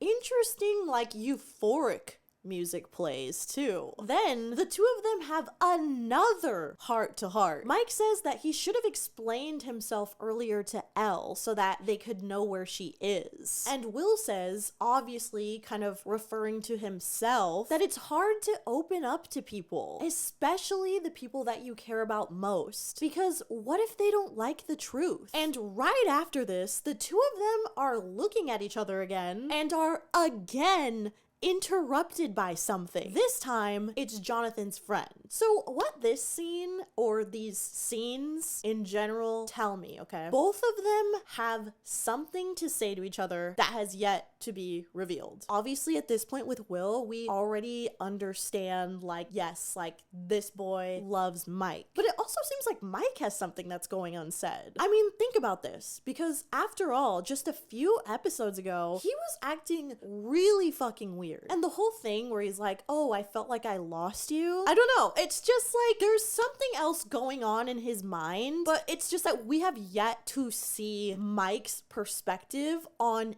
any of this. So that's what makes it hard to tell, and that's what makes BYLER deniers and homophobes, notice I'm putting those in two separate categories because they are not one and the same, but this makes both those groups of people happy and able to still be in denial about this. Like, oh, there's no fucking way that Mike could ever like him back. That's not what I'm seeing. That's not what I'm perceiving. And especially after this next scene that we talk about, I think you're gonna understand a little bit more. Okay, we're skipping to episode 8, which contains the famous van scene, or as I like to call it, Chekhov's gun. And what I mean by that is, let me just read you the definition, okay? I'm not smart enough to remember how to go about this, okay? Chekhov's gun is a narrative principle from Russian writer Anton Chekhov, stating that every element in a story must be necessary, meaning a loaded rifle introduced in Act 1 must be fired by Act 3, or it shouldn't be there at all. It's a guide for writers to avoid irrelevant details, ensuring all objects, characters, or information have a payoff or purpose, building audience expectation, and creating a satisfying, focused narrative that ends up with strong payoffs. So just keep that in mind, and I would actually argue that several Chekhov's guns spawn from this one scene alone. Also important to note, the scene that we're about to talk about took 12 hours to film. Yeah, 12. So to me, that makes it pretty freaking obvious that there's gonna be something more to explore here. There was a lot of filming going on. But basically, Mike starts venting to Will again, and he says that he knows Elle is going to survive, but what if after all this, she doesn't need me? And that when he stumbled upon Elle in the forest, it wasn't fate. She just needed someone. And it wasn't destiny. It was just dumb luck. And one day, Elle is gonna realize that he's just a big nerd who got lucky that Superman landed on his doorstep. Much to say about that already, but let's just keep going. But he goes on to say, at least Lois Lane was a reporter for the Daily Planet. And Will says, so you're scared of losing her? And Mike nods at this. So Will says, can I show you something? And he pulls out the painting. And Mike unrolls this, right? He opens it up, and again, he is cheesing. And he like happily and eagerly asks, did you make this? And Will lies. He says, yes, he made it, but it was commissioned to him by Elle. And you can see his brother Jonathan looking at him in the mirror when he says that, and he's obviously very much seeing like, ooh, like this is a lie. And in this mirror shot, the sky and the land between them are their shades of blue and yellow. Crazy attention to detail in this scene. I mean, those 12 hours, they were cooking. But Will proceeds to tell Mike the air quotes reasons, you know, why Elle commissioned this painting and what it means to her, like what this gift is coming from her, when in reality, obviously, we know everything that he's about to say, every feeling that he's about to explain that is supposedly coming from Elle are just his feelings. He tells Mike that Elle thinks that he's the leader, that he's an inspiration, that he's the heart of his friend group, and that everybody needs him, especially Elle, and that sometimes when you're different, you just feel like a mistake. But with you, she doesn't feel like she's a mistake. And Will is on the verge of freaking tears as he's saying this. You know, he's looking into his eyes and he undeniably looks at his lips this time. Like, you cannot tell me that this scene took 12 hours to film and everything is not intentional. Why would they keep the lip glance in? Okay, and there's actually a really funny meme I saw about this the other day that basically compares Will to his mom and Nancy, both glancing, looking at other people's lips while they're in a relationship with someone else. Like, bitch,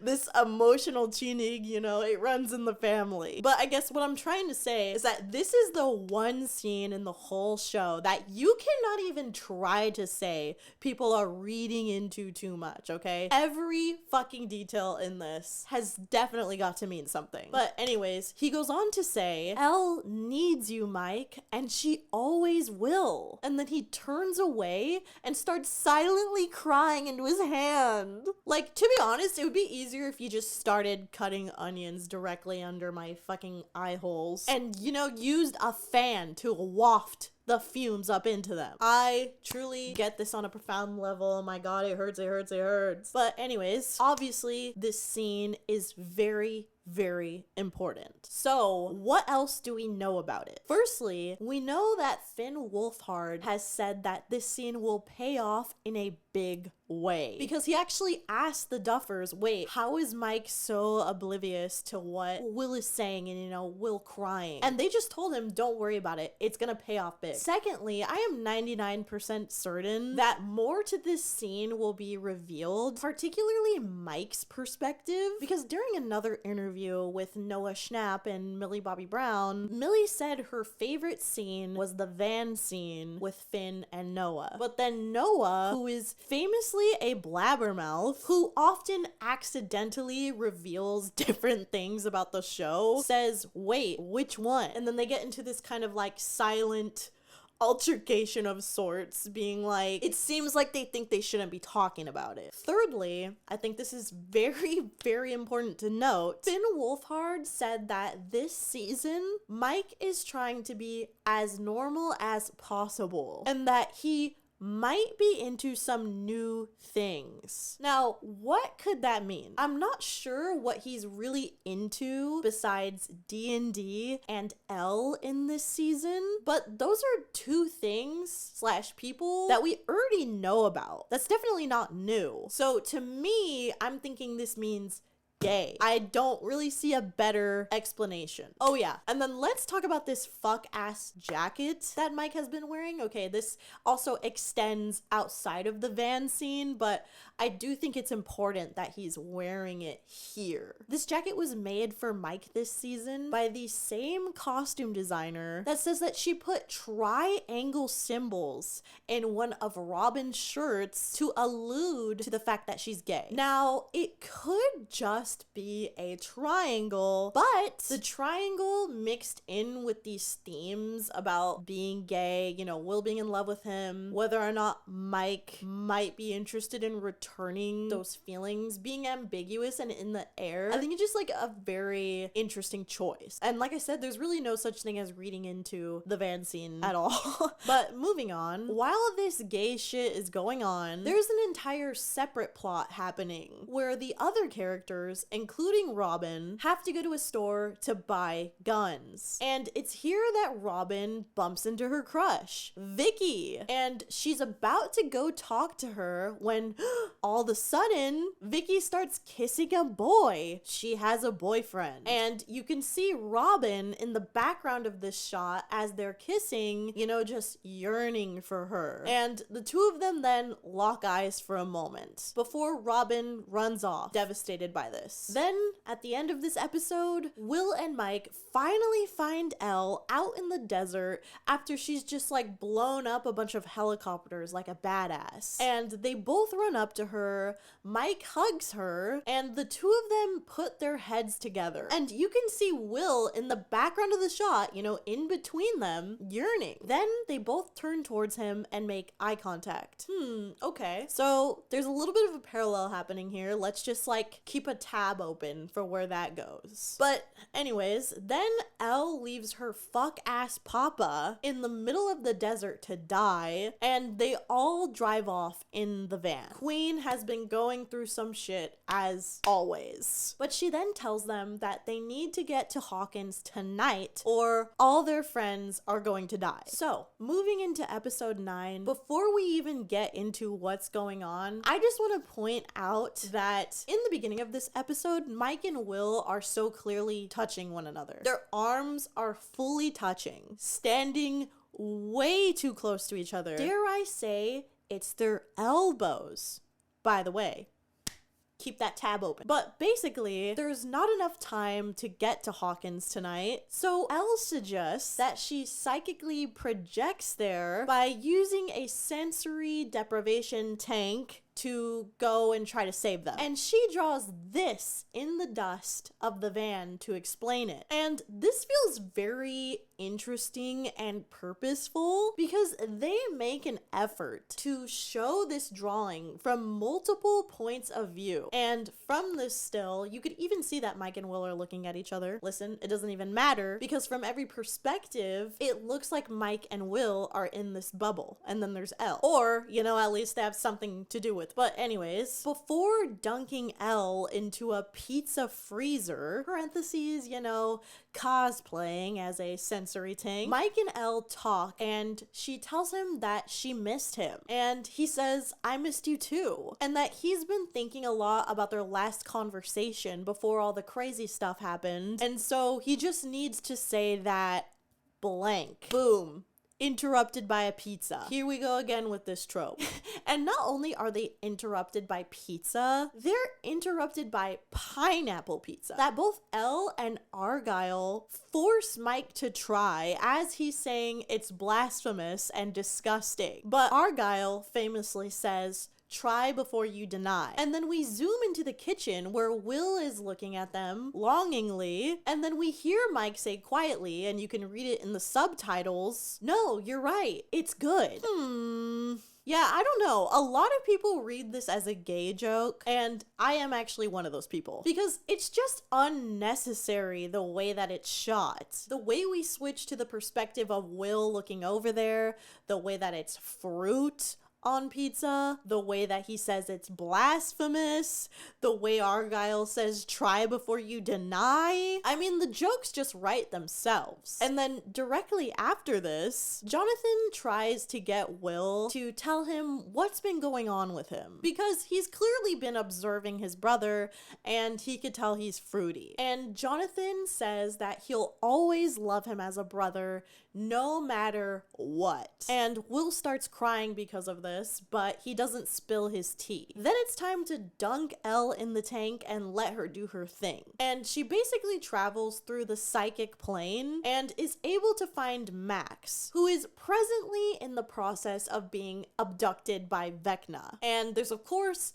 a lot to explain here, but pretty much Elle gets into a boss battle with this guy to save Max, and she starts getting tossed around like crazy. And then he grabs Elle by his like gross tentacle things and completely immobilizes her as he forces her to watch him as he's lifting Max into the air, preparing to kill her. And she starts freaking out in the other plane, you know, in the tank, because obviously in this other plane, not only is she presently being strangled, but Max is about to die. So they all start trying to wake her up and try to bring her back into the pizza freezer. And Mike just keeps on going, Elle, Elle. But Will grabs him and he says, Mike, remember, you're the heart. And that is what prompts him to finally say, I love you. And he tells her that he feels like his life started the day that he found her in the woods. And he knew right then and there that he loved her. And he goes, I love you on your good days. I love you on your bad days. pause. I do feel like that needs an asterisk. But he also says, I love you with your powers. I love you without your powers. And he goes, you're my superhero. And I'm just like, dog, what the hell did we say about that earlier? But this finally, and with the help of other friends that are currently in the Upside Down, is enough to get her to save Max. But not before she gets absolutely fucked up. Which, by the way, if Will is my son, Max is my daughter. I cannot think about this scene for any longer than 10 seconds or I will start to cry. But even though she kind of saved Max, I mean, they still don't really know if she's gonna live, she still isn't waking up in the sensory deprivation tank. And she reaches out and she puts her hand over Max's heart and she starts remembering all the fun memories that they had together. And Max's lines in her head that get repeated are not Hopper,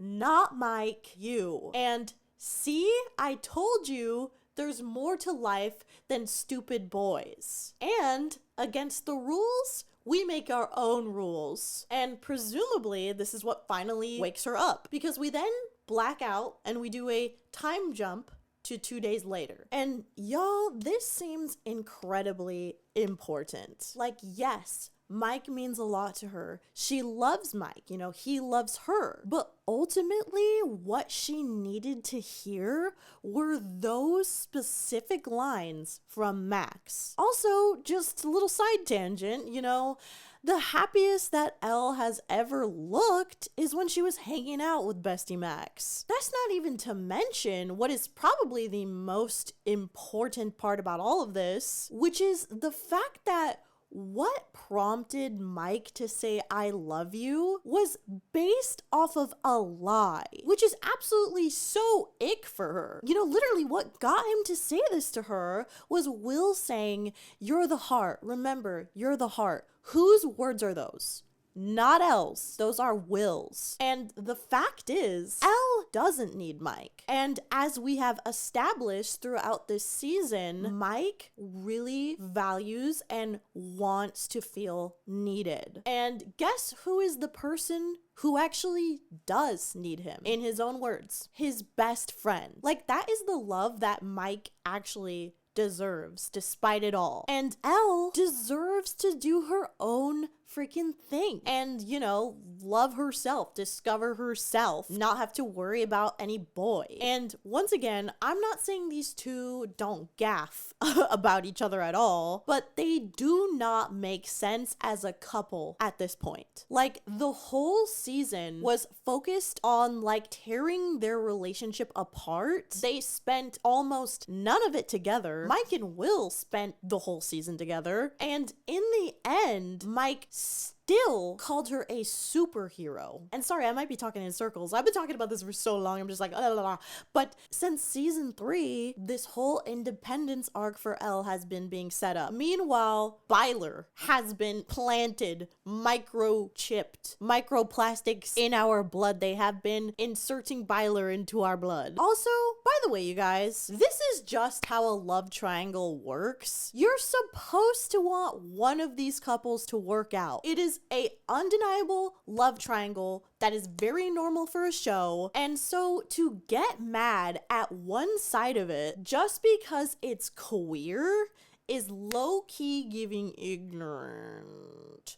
I mean, it's fine. It is 100% completely fine if you do not want them to be together, but I guess I really think that you should low-key check your reasons why, because it's not like it's not there. It's there. It's just whether or not we are going to acknowledge it. You know what I mean? And I've also heard some complaints being like, oh my god, like, Will, he's being a homewrecker, which I low-key think is kind of crazy considering that's the exact same thing that Steve is doing, but no one's complaining about it. Also, y'all will watch something like The Freaking Summer I Turned Pretty and not think that is a fucking crazy love triangle. No, this can't happen because two boys. And you know, all I can say is that the people who are deeply, deeply against this love triangle existing, they would never survive watching Dawson's Creek or Buffy the Vampire Slayer. Anyways, okay, back in Hawkins, there has been a crazy, air quotes, earthquake that has split open the ground, which on the real, you know, obviously we know that was Vecna, but what the citizens don't know can't hurt them. But because a lot of people's houses have been destroyed by this and, you know, their belongings taken with it, there's a shelter slash refuge volunteer thing that's happening in the Hawkins school gym. And most of the friends, along with Robin, go in to donate, volunteer, and hand out food. And this is when she once again runs into who?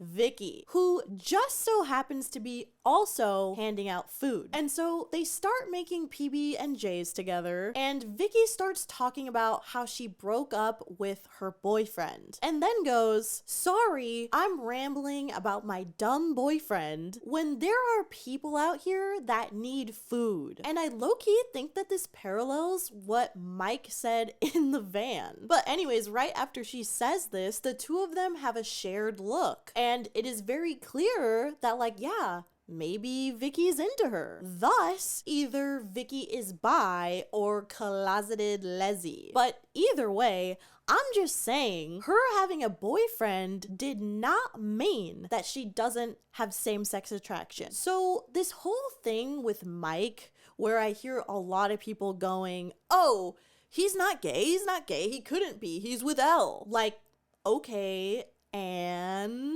like there's just too many bisexuals to count. And even more, probably just like straight up closeted gay people. You know, compet, it's real. Anyways, meanwhile, Mike, Will, Eleven, Jonathan, and Nancy are all at Hopper's old house, which has been pretty destroyed since season 3 when the freaking Mind Flayer tore a new asshole. But they've decided to clean it all up and like go incognito mode in there for a while. And then we actually see that Elle is ignoring Mike and actually everyone, because really all she cares about right now is Max. And, you know, like getting her back, and she probably feels like she failed. So she just slams her bedroom door behind her, and Will and Mike sit down together once more, and oh my god, this scene is crazy to look at. There is just a beautiful heavenly beam of light between them. And you know, mind you, this is artificial light. So like they're doing this dramatic ass heaven beam for whatever reason. It is supporting the narrative in some way. But the two of them start talking, and Mike says that he hopes Vecna is dead and rotting now. But Will says he knows that he isn't, because ever since they re-entered Hawkins, he can feel his presence. And Will is like on the brink of tears talking about this, and Mike reaches out and grips his shoulder like it's a damn cheeseburger and does not let go. And the camera pans out so you can see again like how hard he's gripping. Like, okay, relax, you know, this big-headed bitch on the left. Ain't nobody trying to take him away. But this beam of light starts like slowly spreading onto Mike now. Like, seriously, you guys? Heterosexual explanation now. I would love to hear it, because this is a very weird thing to do for characters if they are just supposed to be friends forever. And this shoulder grip only ends because it is interrupted by a car pulling up in the driveway. And like, let's think about that. How many times has that happened now? I think this is the 4th time we've had that trope occur. But anyways, Elle is in her room thinking about Max and thinking about how she's tried to connect to her in the psychic plane, but she can't find her there at all. Like, her head is just, she's head empty. And she's crying about this, then boom, her dad, who she thought was dead, enters the room. Surprise! He's alive. God is real. God is real. And you know what? We love this for her, because as we know, Hopper loves her down bad. Would do absolutely anything for that girl. And I definitely say she should lean on the support of him rather than her shitty ass boyfriend. And like Mike's redeeming qualities from being a total ass this season and just all around having really weird behavior could all be explained and more sympathetic if he is going through something with his sexuality. Like otherwise, think about it. He was just like a total jerk to everybody for what? But anyways, the season ends with everybody standing on a hill as they watch Hawkins set ablaze. And notice how Elle is standing in the front and then there's 3 couples behind her, 2 of which are canon. Then there's just Mike and Will.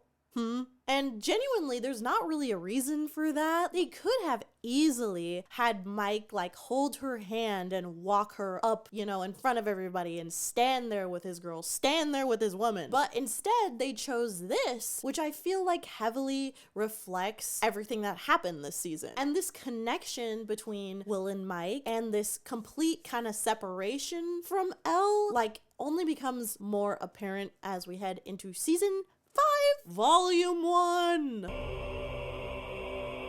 This season begins with a time jump to 18 months after the ending of season 4. And we see that the Byers and the Wheelers are both presently living in Mike's house, aka the Reagan house. I didn't know when or how to bring that up, but I knew it had to be said, okay? There is a Reagan sign in the freaking Wheelers' front yard. Like, if these boys are gay, they are fucked. But anyways, the reason is because everybody in Hawkins is being quarantined. Ever since some crazy nuclear fallout looking stuff was floating in the air and, you know, the earth like freaking cracked open, you know, in season 4. So they're a little bit wary on letting people affected by this out of Hawkins. Also, notably, Elle does not live here. She lives with her dad Hopper, and she's focused on training to fight Vecna for whenever he reappears. But in the case of Will, in this first episode, he goes to visit Max at the hospital, and while he's grabbing Coke out of a vending machine, he sees Robin down the hall, and so he's like, oh, hey, Robin. But she's busy. She's going to see Vicky, you know, her little girlfriend now, who also works there. And so Will follows her,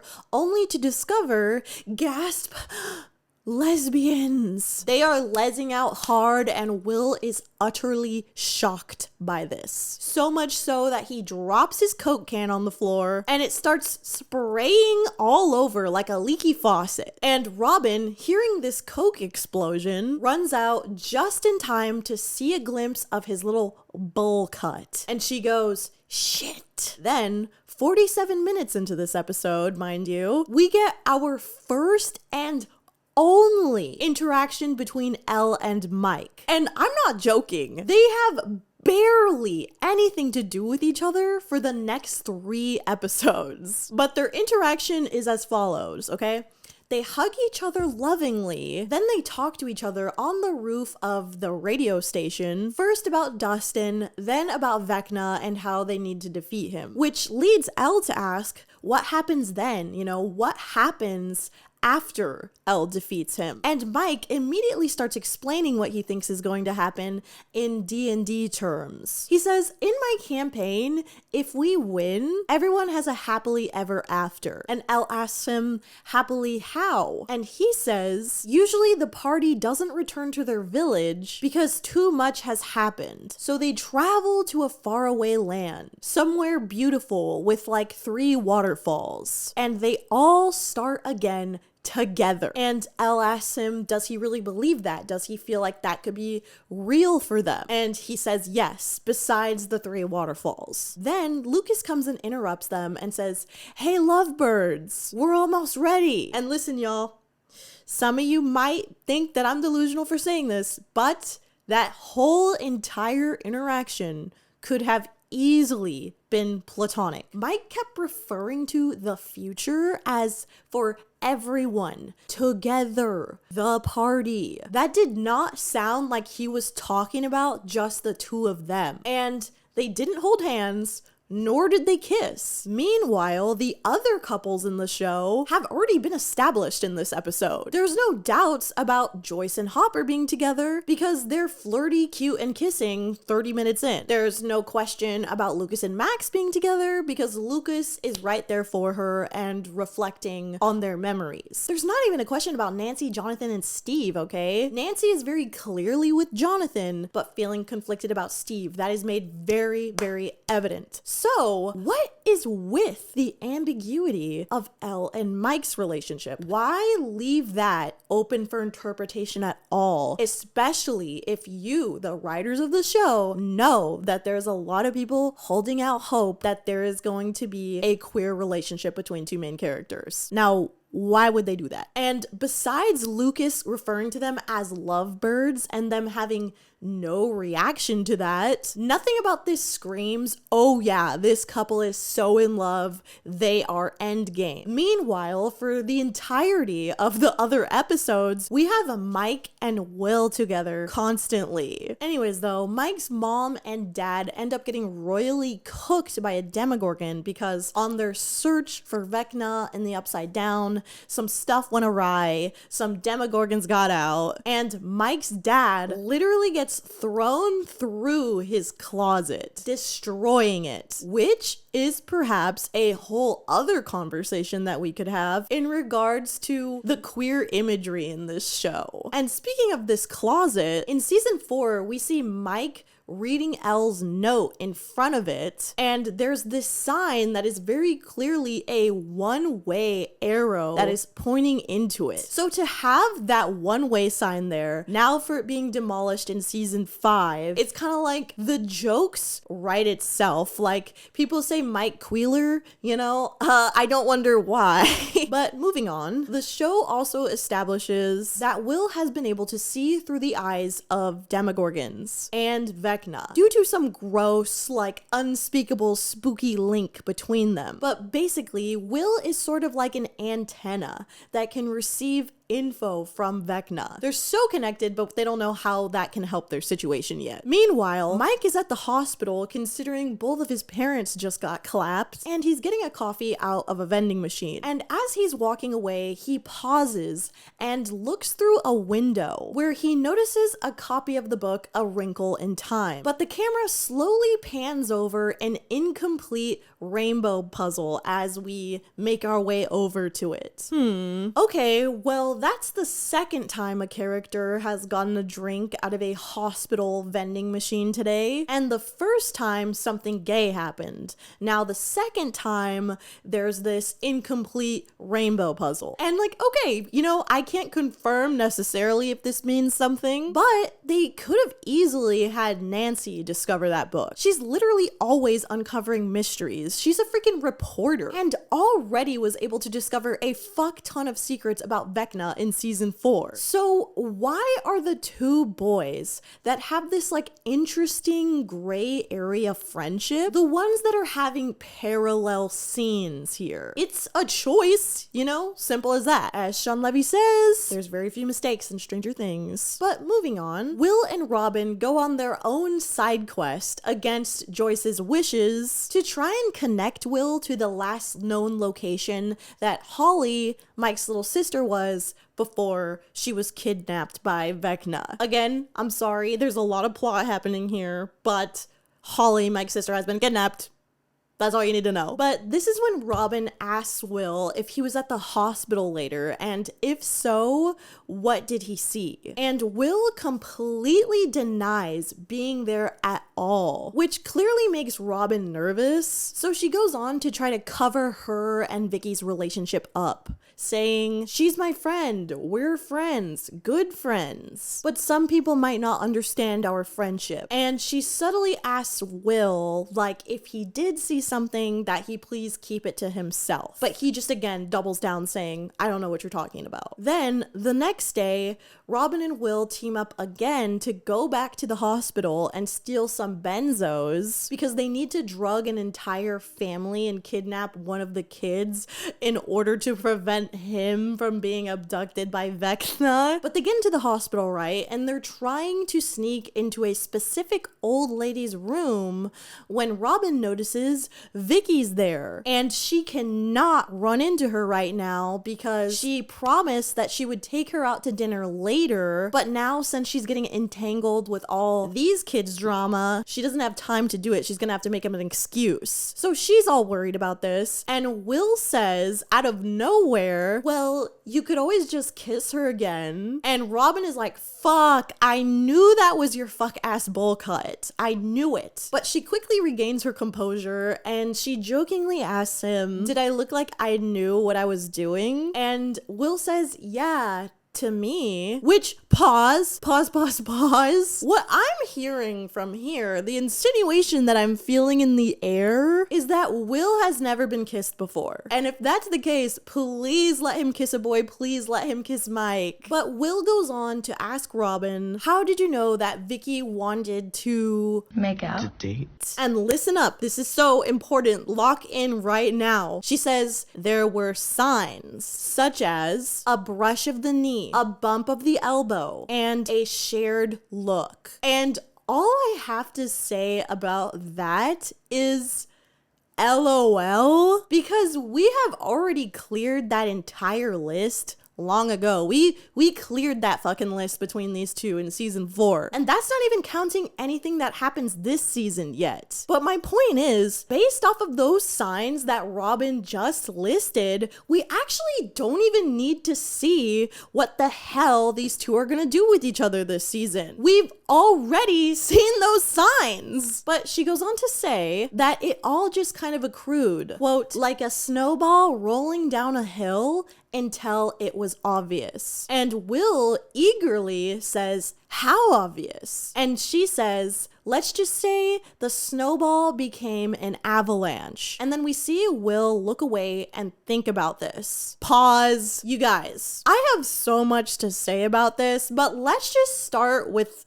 fact number 1. And it's that we have witnessed Will crashing the fuck out over his feelings for Mike throughout season 3 and season 4. I'm talking running away in the rain, destroying Castle Byers, ripping up photographs, crying in the car. So the question is, what is different now? How did we get from point A, which is crashing the fuck out, to B, asking eagerly, how obvious are the signs that I need to be seeing? And mind you, Will and Mike have been living together off screen for 18 months. Not 11.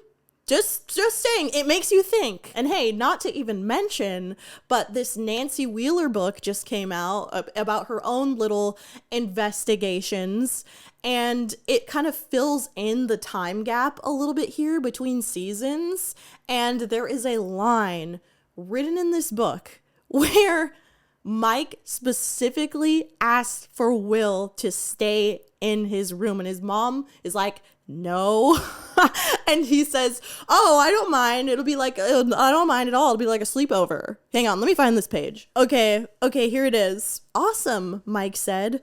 Will can share my room and you guys can, I don't know. Mom will figure it out. Mom cleared her throat. Mike, what? We can't put you out, Joyce said. I don't mind sharing, Will offered. It'll be like a sleepover. You cannot say that contextually speaking that means nothing. But anyways, now's my other big beautiful point. And it's that we have another Chekhov's gun here. We already have the painting lie from last season that still needs to be revealed and addressed. And now we have the mention of physical touch being a snowball that results in an avalanche.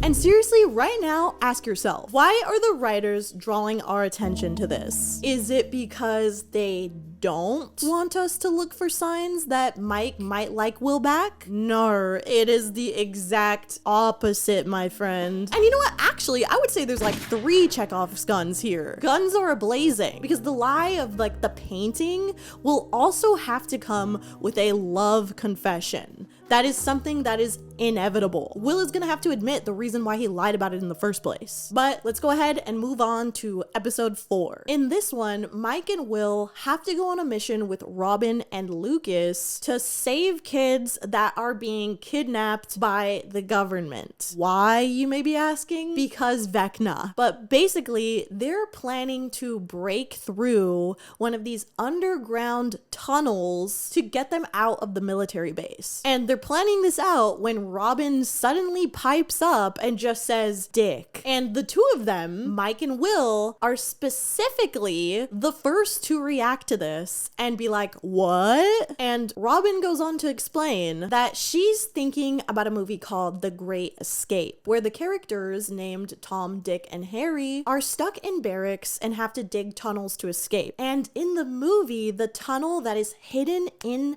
a bathroom is called Dick. And while she's explaining this, Mike has already, of course, glanced at Will once. But when she finally says, "Personally for us, I like Dick," the two of them look at each other again. If you can't see that this is some sort of gay joke about them, like, I don't know how to help you. They could have had any other characters do that. There are multiple other characters in this room. Instead, they made Mike and Will do it. But anyways, the following day, Will, Mike, Robin, Lucas, etc., they go out to find these secret tunnels. And Mike and Will are, of course, walking together alone, away from the rest of the group. And I shit you not, we see Mike close in the space between him and Will by purposefully bumping elbows with him. Yes, his fucking elbow. Oh, but I'm sure that was an accident that they're making in the last season of their show, in an episode that just disclosed that a clue that somebody likes you is to bump elbows with you. "Surely this is a mistake," said the heteronormative pilled folks in the crowd. But then, before they enter one of these tunnels, they have a conversation about Will being able to see through the eyes of demogorgons. And Mike starts enthusiastically telling him that maybe if he taps into the hive mind, that he can control things too. And a little flirtation happens. Will goes, "But I'm not Vecna." And Mike says, "You sorta are." Will says, "You're trying to say that I'm evil and hell-bent on destroying the world?" And Mike goes, "Totally. No, you're like a wizard." Evil and hell-bent on destroying the world? Totally. No. Girl, I'm so annoyed at people that can't see this as flirting in any way, shape, or form. When, I ask, when has Mike ever talked like this to Dustin, to Lucas, to Steve, to fucking anyone? The closest that you can get to this kind of like interaction is with Elle, his freaking girlfriend. I'm actually like losing my mind. Like, please put a woman up. Imagine Mike's a freaking girl. Just do it. Just fucking put a wig on him. I mean, he already is kind of a femboy. Just imagine he's a girl. Maybe we'll get somewhere. But you can't get me. You can't inject me with hetero serum like that one girl from fucking TikTok with the vaccination. Okay, but Mike says, "Your powers are innate. You're like a sorcerer." And then Will playfully, flirtatiously shoves him. And then Mike smiles and walks away. And we see Robin watching this whole thing goes down. And you know she's thinking, gay. And she could also obviously tell that Will feels kind of embarrassed about this. I mean, he really does not know if Mike likes him back. So Robin takes him aside in the tunnel and gives him a pep talk. Like the most beautiful pep talk about being queer. And just warning you, okay, I am basically going to be quoting her speech verbatim right now because it is extremely important to look at and analyze, but simultaneously far too long to even include like a little bit of it without me getting copyrighted. So you will be hearing me performing this speech via Nikki Carreon. Okay, let's do it. Basically, she starts telling him the story of the first girl that she ever had a crush on. And her name was Tammy Thompson in the 9th grade. And she says that the first time that she saw her, time slowed down. It was like a scene from a movie. And her hair blew in the wind and looked perfect. And it was right then and there that she knew she was the one. That with Tammy, she would finally be able to be herself, all of herself, because there was always a part of her that scared her. But she thought that if Tammy loved her, all of her, that she wouldn't be so scared anymore. And then Steve Harrington showed up and Tammy fell for him hard. And the whole fantasy of Tammy that she had had in her head imploded before her eyes. She got depressed, she let her grades plummet, etc. But then one day she was cleaning out her grandparents' garage and she found an 8mm film reel, and it was of a silly little movie she made when she was in the 4th grade. She put it on the projector and all of a sudden she saw this little version of herself and she could hardly recognize her. She was so carefree and fearless. She loved every part of herself, and that's when it hit her. It was never about Tammy Thompson. It was always about her. She was looking for answers in somebody else, but she had all the answers. She just needed to stop being so goddamn scared of who she really was. And once she did, she felt so free, like she could fly. So Robin says all this. They're both on the verge of tears when they get interrupted by Lucas, who is asking them for help. And they laugh together, they giggle together. This scene is so cute. I could freaking cry right now. But this is a really big scene that makes people question the validity of even thinking that Mike could like Will back, basically. The BYLER naysayers think that Robin was trying to tell Will that Mike is his Tammy Thompson and that it's not going to work out, so he just needs to accept himself. And I have a lot to say about this, so first of all, yes, this speech is about loving yourself and accepting yourself. Will has been feeling such shame and discomfort about who he is for so long, and he should not take rejection as a hit to his ego if that is what's going on. And that is a necessary lesson for him to learn. It is a necessary thing for him to have in his mind before leaping from square one, feeling ashamed, maybe being unrequited to requited feelings. I think it is necessary for him to have that growth and be like, wait, hang on, I'm awesome. I love myself. So that's like, this is just the tip of the iceberg why I think this does not mean that BYLER can't happen. But let's move on to my second reason. Mike and Will are literally nothing like Robin and Tammy Thompson. Tammy was this random ass girl who Robin didn't know at all in 9th grade, who she had projected a fantasy onto. Why? She didn't know her at all. And she had no reason to believe that Tammy would like her. None at all. Robin also does not know Will and Mike's relationship like that for her to immediately assume, assess,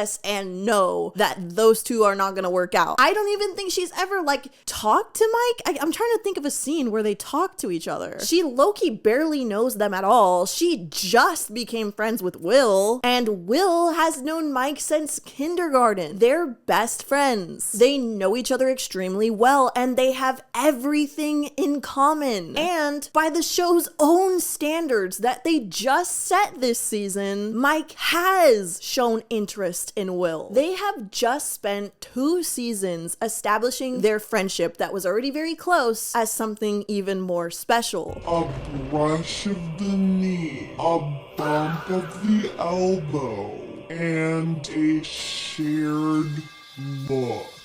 Say that again? And also, why would this speech be Robin telling him to give up? That would be kind of fucked. Like, yeah, your friend who I don't know anything about, definitely straight and does not like you. And I would know because I'm immediately able to clock whether somebody is straight or bi. Totally. It's not like I met a girl, thought she was straight and she turned out to be bi. That definitely didn't happen to me.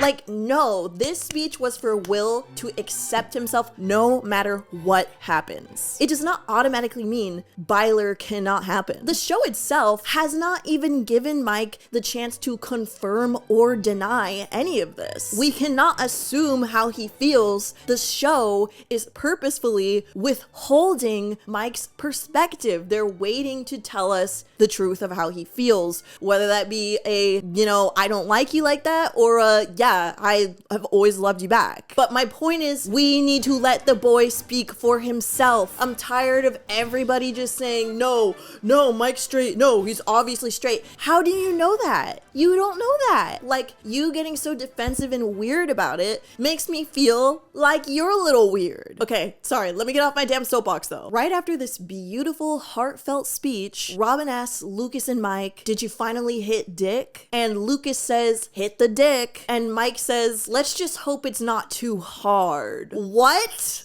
But basically, Lucas and Mike both take turns hitting the dirt / concrete on the ceiling of this cave when Mike accidentally hits a pipe with his shovel. They've already started this process where they're having these kids come into the bathroom through this hole to rescue them when Mike notices that the pipe has burst and is like leaking everywhere. So Mike peeks his head out of this hole, right? And we get this up close shot of the pipe and he goes, oh shit. Then in the next scene, we see Will and him struggling to keep water inside the pipe using their hands, which they are clearly clasping on top of each other. And Mike is just being gay and useless because he goes, Will, take off your jacket. All the while he also has a jacket he could have taken off. And at one point, Mike actually takes his hand off of the leak hole and back onto Will's. Like, bro, watch the leak. What are you doing? And why are y'all on the floor like this? No one told you to lay down like this. Oh my God. And on top of all this, Lucas was the person closer to the bathroom and Mike. If the writers did not want to make this gay, it would have actually been easier and made more sense to have someone else come down here and do this. And funnily enough, this scene actually parallels so well with the scene from earlier with Will in the hospital where he drops the can of Coke. Shit. That's two things bursting open and spraying liquid everywhere and somebody saying, shit. And you know what, guys? This actually really drives me crazy. Listen to this, okay? Are people really watching this show and thinking, oh yeah, they put these two characters in this scenario where they pretty much have to hold hands just for no reason? Wake up, sheeple. This is literally a trope called forced proximity. Forced proximity / trapped together. Characters stuck in a safe house, a magical realm, or dangerous environment, needing to rely on each other, often resulting in accidental or necessary hand-holding.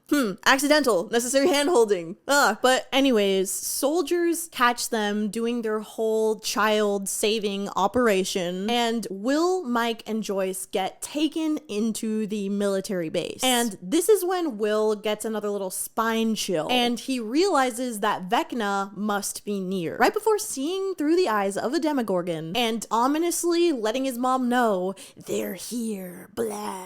Oh my gosh, I love it when people say things spooky like that. But you know, Demogorgons, they start spawning up out of the ground. They start ripping people up, chopping it up with people even. Chaos ensues, and Vecna appears through a portal, and he has a whole new look. A new Ozempic snatched waist. And he low-key has an ussy. Absolute tea. Absolute cinema. But he comes out, picks Will up using his psychic powers, you know, by his psychic scruff, and he drags him all the way over to him. And he just straight up starts bullying him. Vecna says that he was the first kid that he took, and he broke so easily. And then, I shit you not, he gets homophobic, saying some minds simply don't belong in this world, before proceeding to show Will memories of him being rejected or feeling unseen by Mike. You cannot make this shit up. They not not only show the Castle Byers scene, but the van scene with the painting. This is of course cruel and unusual, but what's new? Fuck my stupid Will Byers life, I guess. But then, after committing that freaking hate crime, Vecna groans the way that he does for whatever reason, and proceeds to send Demogorgons to attack Lucas, Robin, and Mike. And right as a Demogorgon is about to attack Mike specifically, Will looks up, sees this, and recalls Robin's speech from earlier in his head. I was looking for the answers in somebody else, but I had all the answers. Then we cut to this beautiful, delightful scene of Will's childhood as depicted on an 8mm film reel, just as Robin described seeing herself on earlier. Only in Will's 8mm film, he's not alone like Robin. He's there with Mike, Jonathan, his brother, and Joyce, his mom. And the first memory we see between them is of Mike asking him to be friends, which Will says yes, and then happily starts kicking his feet around. Then it shows the two of them playing board games together, as Robin continues to narrate over this, saying, I just needed to stop being so goddamn scared. Then we see Will coloring and giving a picture to his mom, and then him and Jonathan building Castle Byers together. And then the final shot is of him spinning around in the woods dressed as a wizard. Right before we snap back into reality, where the Demogorgon that was about to eat Mike is being suspended in the air. And that's when it's revealed that it's fucking Will who is saving him. He then launches all three of these Demogorgons up into the air and freaking Vecna's them. And I just have to fucking laugh a little bit because the way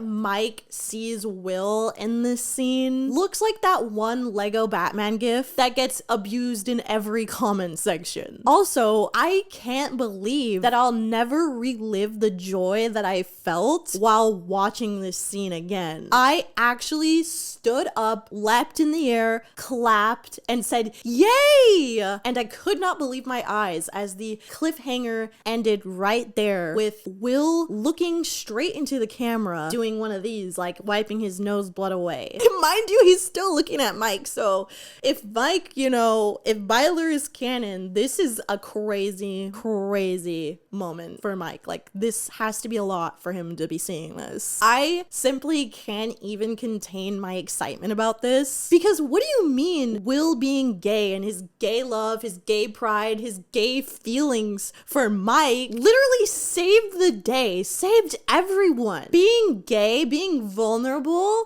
and yourself as a strength, as a superpower? Dude, this makes me so happy. I don't think a show has ever done anything like this before. Gay love saves you and gives you powers? That's incredible. Also, Will literally being stronger than Elle is fucking frying me, because if Mike is bi, this is fucking crazy for him. Like, this is as if Mike, the bi man Wheeler, wrote the episode himself. I also just think it was so important and beautiful that we have Mike being differentiated again from the rest of the friends. So like, who is in Will's flashback? His mom, his brother, Mike. Mike is not really a friend. He's more, because otherwise he wouldn't be there. There was no reason for him to really be included in that vision. If that weren't the case, he could have drawn strength from all of his friends together and his family. There did not need to be these isolated scenes of just him and Mike. You know what I mean? And I've also seen so many people say, I just think Mike is looking at Will because he's proud of his friend in this scene. Okay, yeah, I'm sure Mike is proud of Will in this scene. That doesn't mean that he doesn't have feelings for Will, or that the show doesn't want us to at least consider that to be a possibility. And I guess now is as good of a time as ever to bring up some people's complaints about BYLER. You know, one thing that I hear people say a lot is that there's only 4 episodes left. Like, how are they gonna make it happen? They're not gonna be able to do it. And to that, I have to say, first of all, 3 of the new episodes are over an hour and a half, and the last one is over 2 hours. Secondly, all we need is a flashback from Mike's perspective to see how he feels. Boom. Those are our answers. Also, it would be incredibly easy to weave it into the plot. These characters are like always saving each other via the power of love in one form or another. This is the perfect environment to get somebody to confess their feelings. Easily, you know, Mike could get taken by Vecna. Vecna could show him some sort of crazy ass vision about him repressing his feelings. Mike could have to kiss Will to like snap him out of a possession or something. Like,